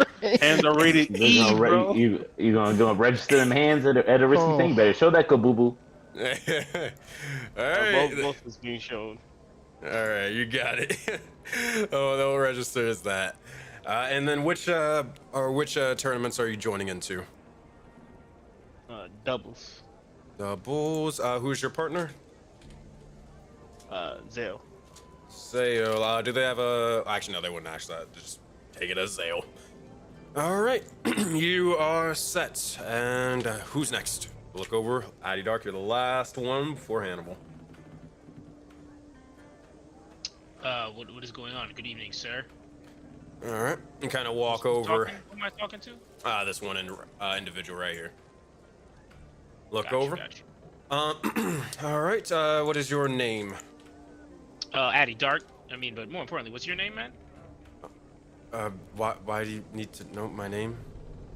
I mean, personally, I'm trying to find some place to eat, bro, and I always want to, you know, ask people local. You know what I'm saying? You always got the best recommendations, but I just make sure I add, you know, your name first, so it's a little more cordial. I mean, that's just how my people roll. I don't just roll in, treat you like the help. You know what I'm saying? They'll look over for a moment. Sure. You can just call me Fari. F-A-R-I. Will this ever come up again? Probably not. Fiery, bro. Unless he got a kebab spot he recommends, I'm gonna be like, yo, Fiery sent me. And he hooked me up. That's all I'm saying. All right. So, anyways, your age, Addy Dark? 27. Yeah, I made it past the 27 club. I know. It's tough out here, bro. Rockstar. They'll look over at you. Just real quick. This isn't for really anything. Make a persuasion check. Make a persuasion check. This is more so to see if they match your energy or not. Nope. All right. Why is everyone rolling Yo, one? he can use my 3 he ones. gives you my DM inspo. 4 ones. Might as well use it because, hey man, use it or lose it. Yeah, use my DM inspo. Oh, hell no. Yo, You can get all these out the way. Yeah, let's get these rolls out 6. now. They're more so weirded out. They just want it to be over with, bro. They'll look, look over. Nationality. Where are you from? The streets, bro. Come on. You not see it? The streets Voting of Nights, bro. That's the streets, bro. the streets of the Voden. Is that like in the taiga or is that in the valley or? You gotta say the whole thing, man. Like a werewolf tribe. You gotta say the whole thing, bro. It's the street voting Nights, bro. They'll look over towards the guy with the Vulcan. You distract. I don't fucking know, man. It's your thing. The streets of Odin Knights. All right. I can't wait till we get to the announcers. Oh man. And weapon of choice. Oh shit. You said weapon of choice? Yes.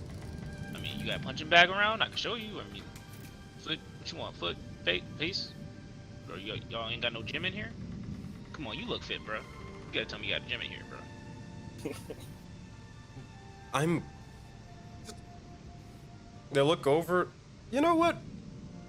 I have been doing a little bit of exercise every now and again. I'm glad See, someone bro, I finally can tell. noticed. You know, I could tell, bro. Thank you. I The can other tell, individuals were sort of like they were sort of saying like, hey, you know, a little small jog or whatever every now and again wasn't gonna really give me muscles, man. but I think it is. I think it will. It is. Hey, man, that's what it's all about, bro. You gotta Knees do over what's best for toes. your body, bro. You know what I'm saying? As long as you get that heart rate up, you know what I'm saying? That's all that matters, Just a man. Gym bro now. Yeah, bro. After age 30, it's all nutrition anyways. You know what I'm saying? You just gotta be active, bro. You know what? I think you're right. Would you? And you know what? Fuck it. Screw the roll. They're gonna look over. They're kind of rocking with this. What would you probably recommend as like someone who's like just started to, you know, start this fitness journey? What would you recommend? Oh yeah, man. Yeah. First and foremost, you got a membership or you just at home? Yeah. Let me know what you got.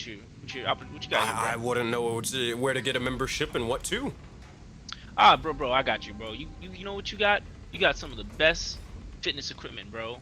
God given, bro. It's your body, bro. The body that you are in, bro. That is the gym. You know what I'm saying? So let me go and let me. You got a piece of paper, bro? I'm gonna write you out a quick workout, real quick. Yeah. They're gonna take a piece of paper and they'll see as they pass it through the little arcane barrier. As they're sort of doing so, the other individuals are looking at him like he's crazy. No, it's fine. They'll pass him the paper. All right, bro. And he starts jotting down. It's like burpees, push-ups, 10K run, and down squats, a couple more. You know, maybe Russian twist. He seems like he's a core guy. Russian twist. There. All right. Go. Alright, you toss it back. So do this workout. And about, you know, when you feel like you're getting bored with it, it's all good, bro.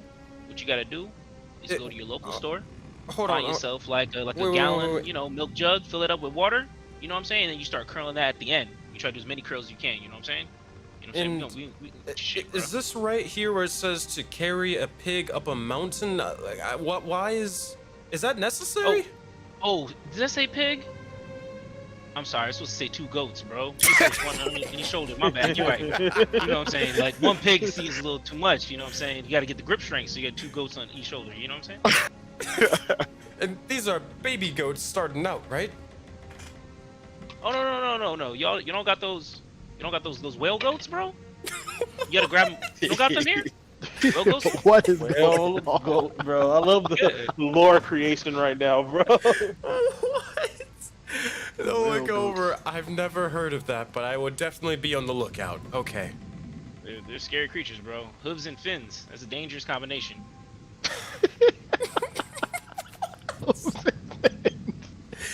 Hooves and fins. You'll see someone like a guy behind is like, "Hey, what's the hold up? I gotta get checked in already." Oh, I'm sorry. My bad. My apologies. Anyways, so what is your skill level? Oh, skill level. Yeah, show me the baddest motherfucker here. I got him, bro. I'm taking him down. All right, Addy Dark. Here's what I'm gonna do. Cause you're talking this guy up. You helped him out a little bit. Make a persuasion check. He might be able to help you out with the brackets if you can nail this one here. If not, amen. Bro, Such is life. We've been rolling doo-doo. Whoever yelled at Addy, Agni tells him to shut up. Yeah, he could take my inspo. Jesus, yeah, bro. These rolls is garbage right now. 15? I will take that. I will take that. Yeah. Oh, we are slowly getting these rolls up. He'll look over and, Addy, well, he'll sort of like, hey, actually, no, he's gonna write something down and sort of pass it towards you. And if you read it, he'll actually read and it says, just as a tip, those who more so doubt their skills or more so says they're not really confident in it, they have the best bracket. Because they go against other people to stomp out. So, though, if you wish, they kind of look over, or motion over towards it, motion over back towards the pin. As if they can mark you down. I got you. And you know, Zaman's pretty dumb too. If you, pretty dumb too, you know what I'm saying? It was only gonna last for so long, bro. It was only gonna last for so long. Alright. Bro, I'm helping Zaman out. That's why it works, bro. I don't know if I could do that. I could only do this one. But anyways, yeah, kind of like moving along before anybody catches wind, right? They will begin to speak and say, "In which which tournament will you be in? What were they again? Singles, doubles, or intelligence? I don't know. You ain't being in that intelligence, bro. Yeah, bro. Let me not pull up the sheet. Oh yeah, the ones for sure. Singles. All right. Yeah. With that, they will mark you down. And with they'll look over and nod. And Dark, turn around. It's like I'm gonna turn around. I'm gonna yell. Now who was interrupting me? Better pipe down. I'm done now. Hey man, this ain't silent, bro. They heard Agni, they heard you. Nope, they good. You believe this place, bro? You mad rude out here, Zaman. Can you believe this, bro? No class. Bro, I am not Quite surprised. disrespectful. I remember someone told me to kiss their ass once upon a time. A lot of classes people out here. Hey, yo, that's crazy. Shots everywhere. Oh man, all right. Hannibal will do his thing. It's just a quick thing. Hannibal will begin to speak as it's close. Hannibal will speak as say, Hannibal, age, I believe at this point with voting time, 56. Affiliation, Tahiri, Leone or Leonios. Weapon of choice, katana. Skill level, okay. Tournament, he'll look, or tournament bracket, he'll look over, point towards the mark. You'll see as a bit of recognition over towards them. This one doesn't work though. I assume you can recognize the thing. But if you would be so kind, make sure it stays in, or that name stays in that folder. Gonna make an intimidation check. If anybody wants to help him out, you can, by all means. Oh. All right. What do you do to sort of give him advantage?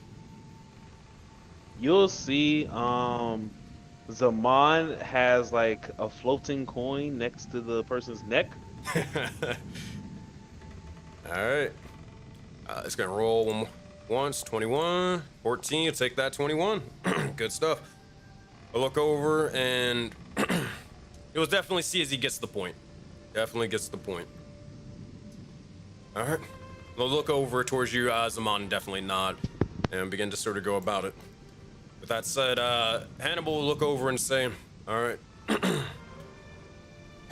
I guess where to next? But as soon as this begins to play, oh boy. All right.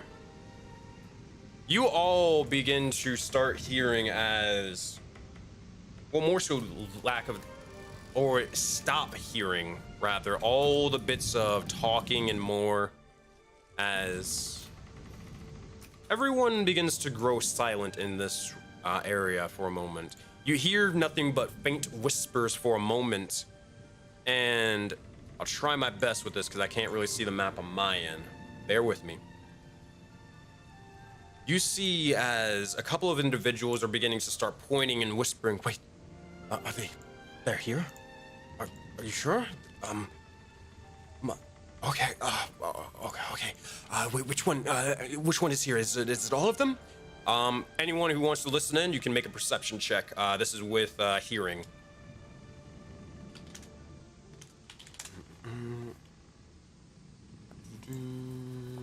24, 16, 22, nat 20. That's what we like to see.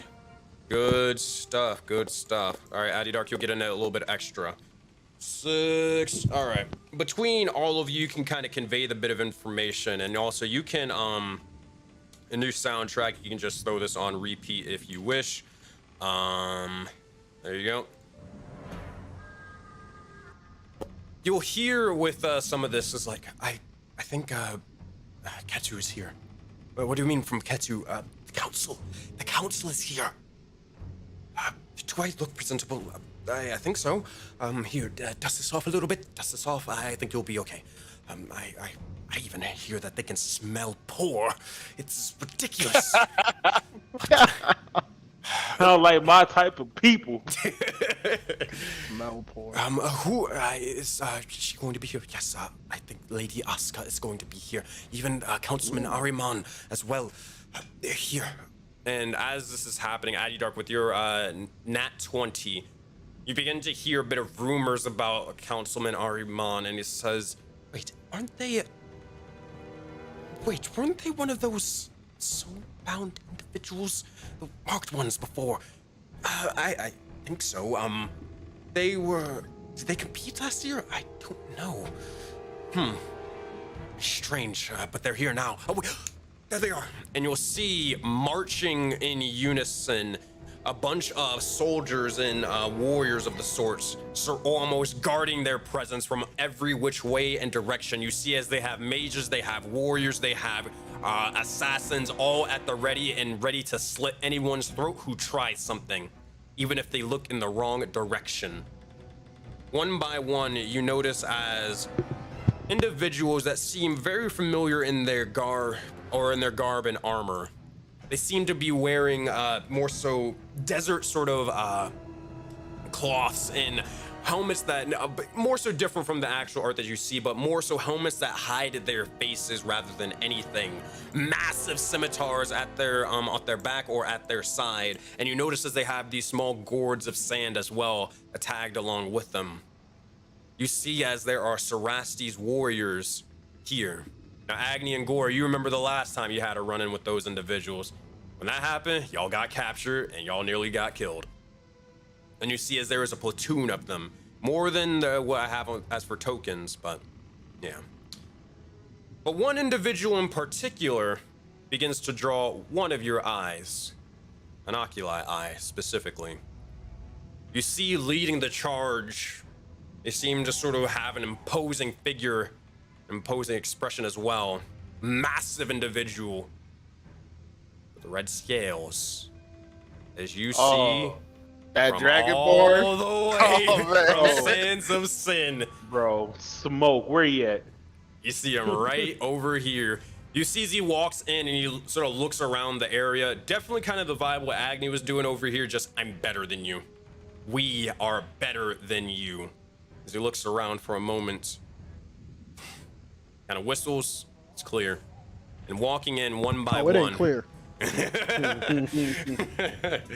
Walking in one by one, you see as each of the council members of the Kalani begin to emerge. You notice as a Tabaxi woman, almost like a Rakshasa, begins to emerge, dressed in multiple jewels, more cyberkinetic enhancements than you can imagine. As you see as, and this is from all the way from Greed of Garthanon, in the Thursday game, Councilwoman Opal begin to make their way through. Following beside them, a little bit ahead, you'll notice as a darker individual who seems to have these golden horns protruding out them. They reek of gold. Their entire sort of aesthetic, yellow and gold trims and more. You look over and you see Councilman Neblos beginning to arrive off to the side. To the right, you notice there's another individual, more of a, how you say, shiftier individual, but they definitely look down upon every one of you as if they're better than you, for sure. They kind of have a sort of satchel off to their side and a couple of vials as well, as you see as Councilman Yazid, who begins to emerge. Lastly, you see as a familiar individual to a lot of you begins to arrive. As you see her in long, dark black hair, a couple of sort of serpent scales amongst their face to represent that they are in fact a Yanti pureblood. You see as Councilwoman Asuka begins to emerge. Lastly, you see as one final individual, they're all sort of surrounding in the first place. As they walk, their bones sort of creak for a moment, and everything around them begins to go silent as they wear death upon their face with a great old smile. A massive arcane staff that begins to sort of brim with power, a red aura, and more about them. You see as Councilman Ariman begins to appear. And as they do, he'll look over and begins to speak to Asuka and say, Asuka, now, where are the sort of dogs? They're here.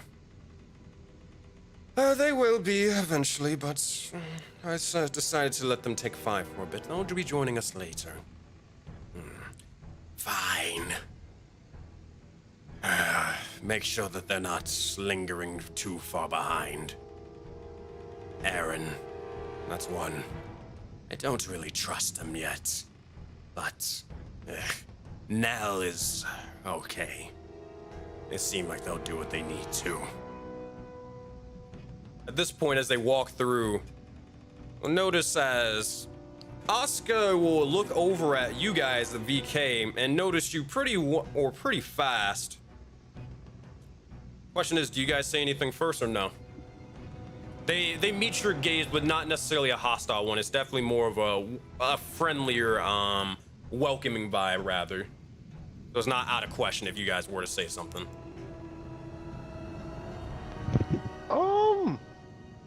I don't think we would say anything just because it's like, at least Agni wouldn't, just because it's them walking in.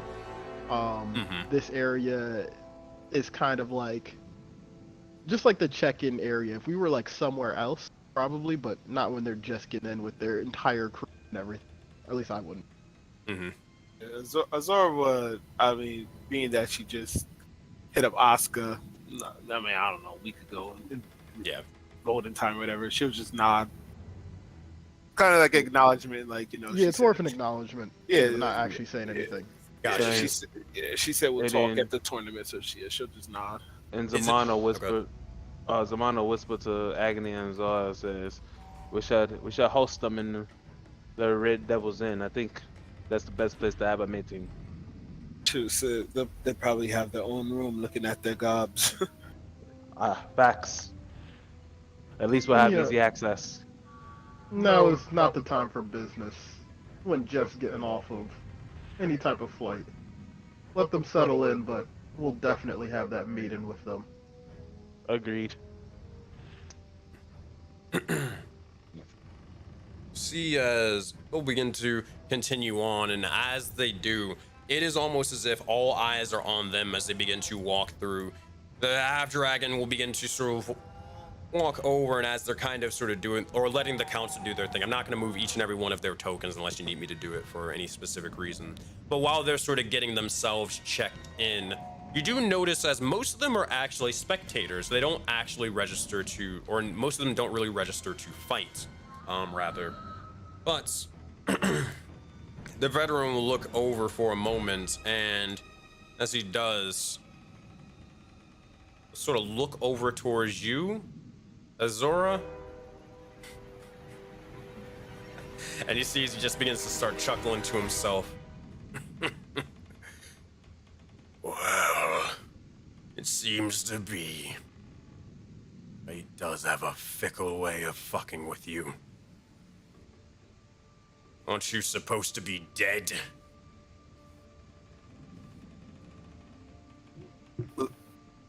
Zora will laugh back. She'll say, "Yes, fate does have an interesting way of bringing people back together.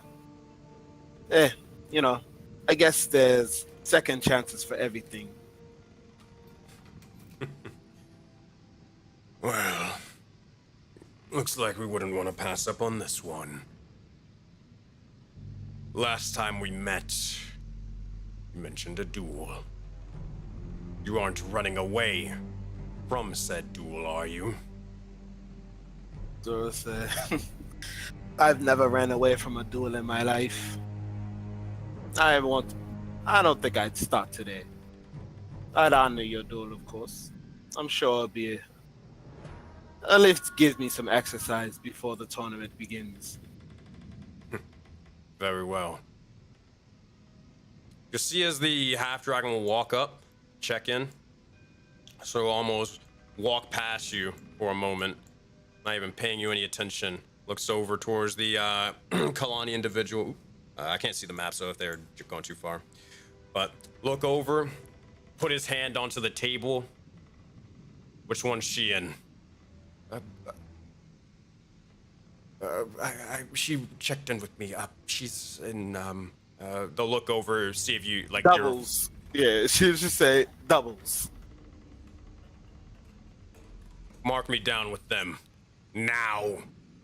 But you need a partner for doubles. Who would be your partner? They'll look around. Looks all over for a moment.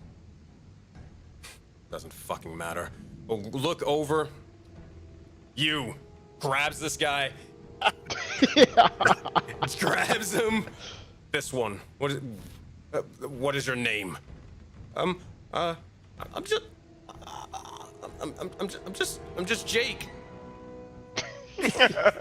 From State Farm. State Farm? State Farm. I sell insurance. Safe farm, bro. Safe farm. Cool. Mark myself and Jake for doubles. And don't shy away from making this the first round. I wouldn't have to or want to wait to put them into the dirt. Simple as that. They'll get registered. Oh, love Go the ahead. smoke. I love the smoke.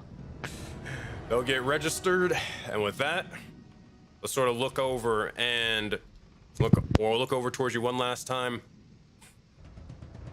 See you in the arena. Simple as that. Go ahead. Yeah, Zora smiles and nods and says, "Can't wait." All right. And with that, they're gonna get ready. They're gonna look over. But I've never fought in my life. Doesn't matter. But should I use I don't care.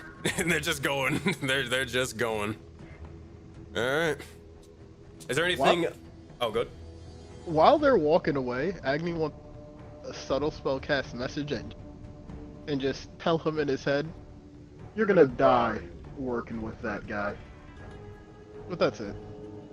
I just want to put that doubt in his head. I don't know which check it would be. You choose whichever charisma check you would think would be suitable for that. I'll give you advantage as well, because he's pretty confident as also.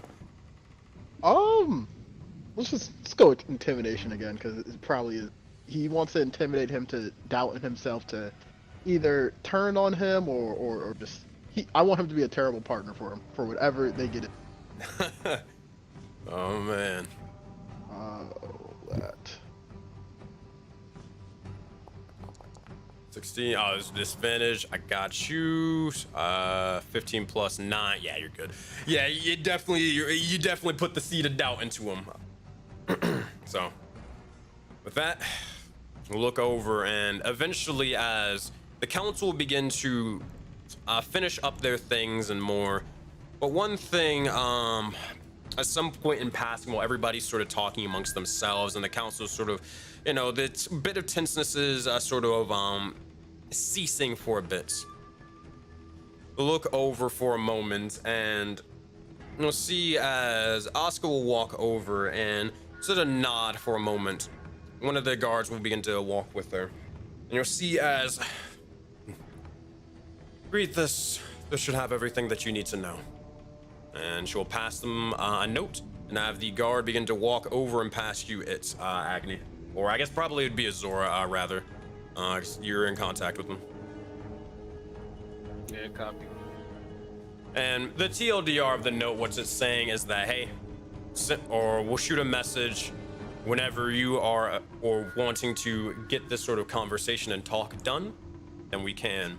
However, Asuka would note on it that she does have a couple of annoying loose ends, with a couple of spirits to take care of first, and then we can talk business. But that is it. Yes. Zora just nodded and thanked the guard and said, well, I'll be in touch. We won't have your charge waiting. Well, not. Continue on.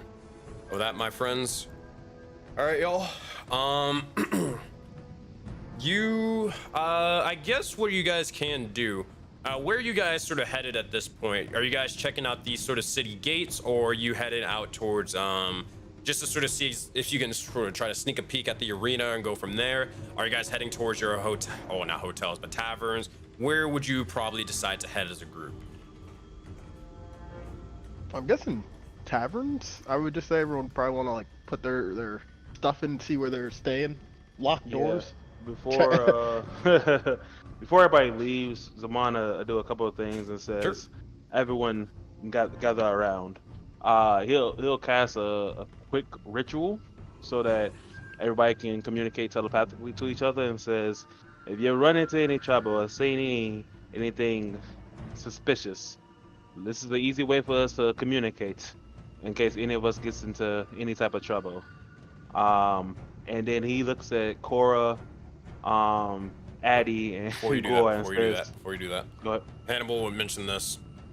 What about a word or phrase and such, just in case one's in a particular position where they can't speak freely for help? The jig.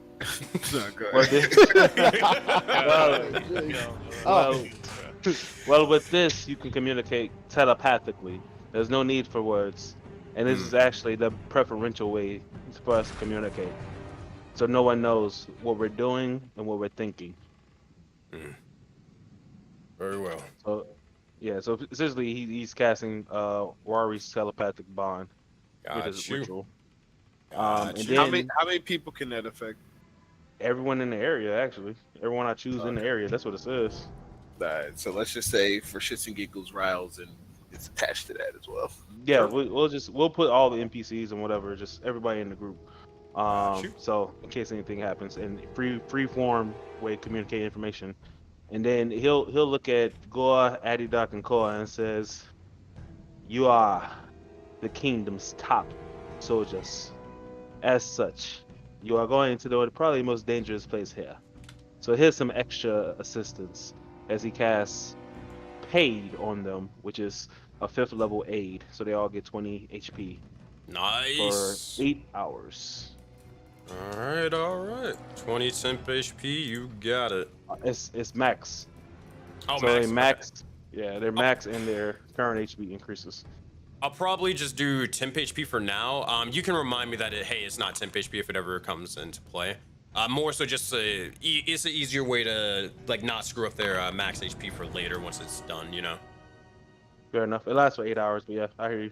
Yeah, thank you. Oh, oops, I nearly just killed Gore. All right, there we go. Zora said to Cora, how about I take well, this is all telepathically. How about we take the potions to the Red Dragon Inn, and I mean, of course, leave you all each with one of the big ones. And Chloe would just nod. Bro, we going to the streets. Whatever you leave us with, that won't get stolen. Bro, y'all got y'all weapons, and it should leave y'all with 1 potion each. All right.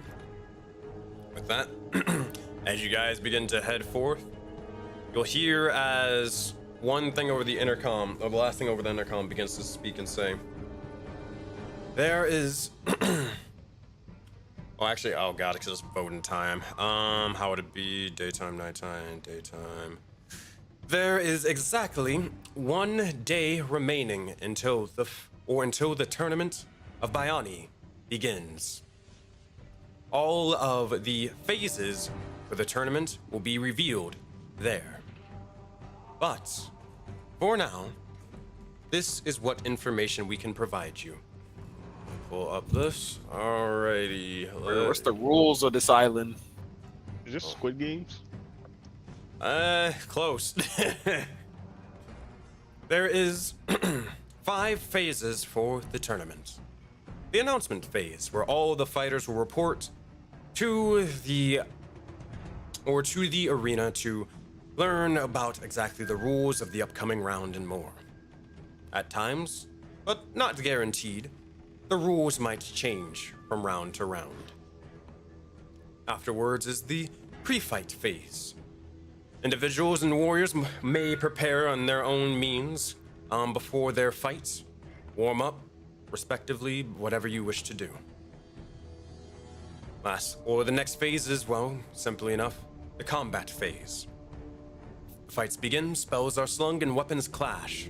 As the crowds and more, all of you amazing individuals get to watch as all of the warriors will begin to combat one another. Next up is the recovery phase, the 4th phase. Fighters may collect their rewards or immediate rewards and report to individuals who are running the tournament.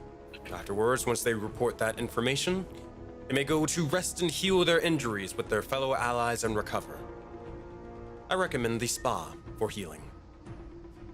Afterwards, there is the post-fight phase.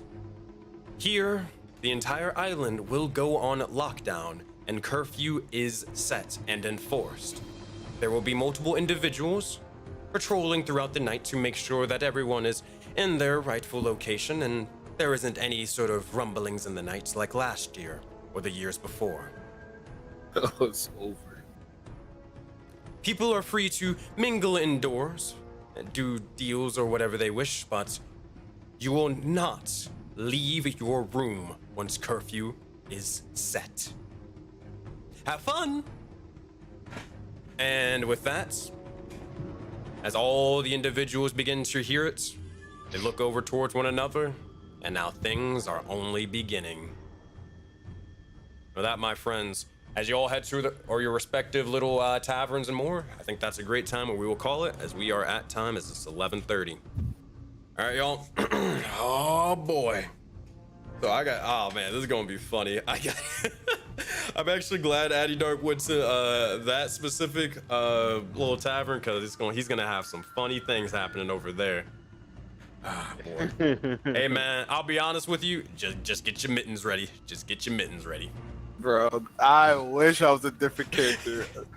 Bro, that sounds like a fun place to Oh, be. word, bro. Best Zaman. place on the island. Zamon's gonna, you know, come through, we you know, back make to- some transactions. We back to Addy and Gore getting no sleep, just all the time. All the time, bro. There is no easy time. Go hunting, no easy, no sleep. We try to go to sleep, we gotta fight for our bed now. So I love it, Oh, bro. man. Bro, I hear every time you go to sleep, you gotta fight a thug roach, bro. Yo, bro. Niggas definitely gonna be sleeping with one eye open. Y'all think y'all sleeping in that? They got no sleeping.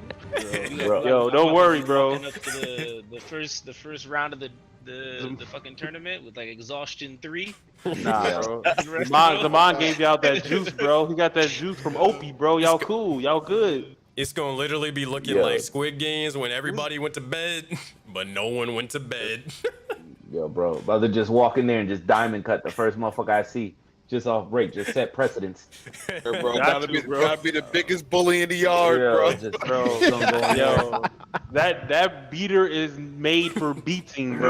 Yo, bro. All right, yo, I'm gonna go break down stream. I'll be right back. Don't go anywhere Right. unless y'all want to actually. Y'all can actually talk about it while I'm gone. Who you think deserved the inspiration at the end of the game? Basically, hey, I think you did a Definitely great job Addy. role playing or whatever it Addy is. or Like, Gore. Definitely Addy, Addy bro. or Addy Gore, or, bro. Addy or Gore. He's dying. I'll let y'all decide, but I'll be right back. All right, y'all.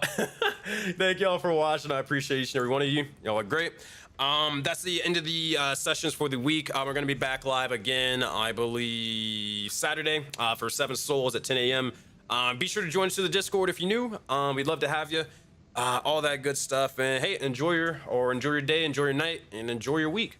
All right, y'all. I'm gonna see if we can raid into somebody real quick. I'm gonna see if we got any friends online. I don't think we do because it's super late. But hey, if we do, we do. If we don't, we don't. All right, y'all. Y'all have a good one. Peace.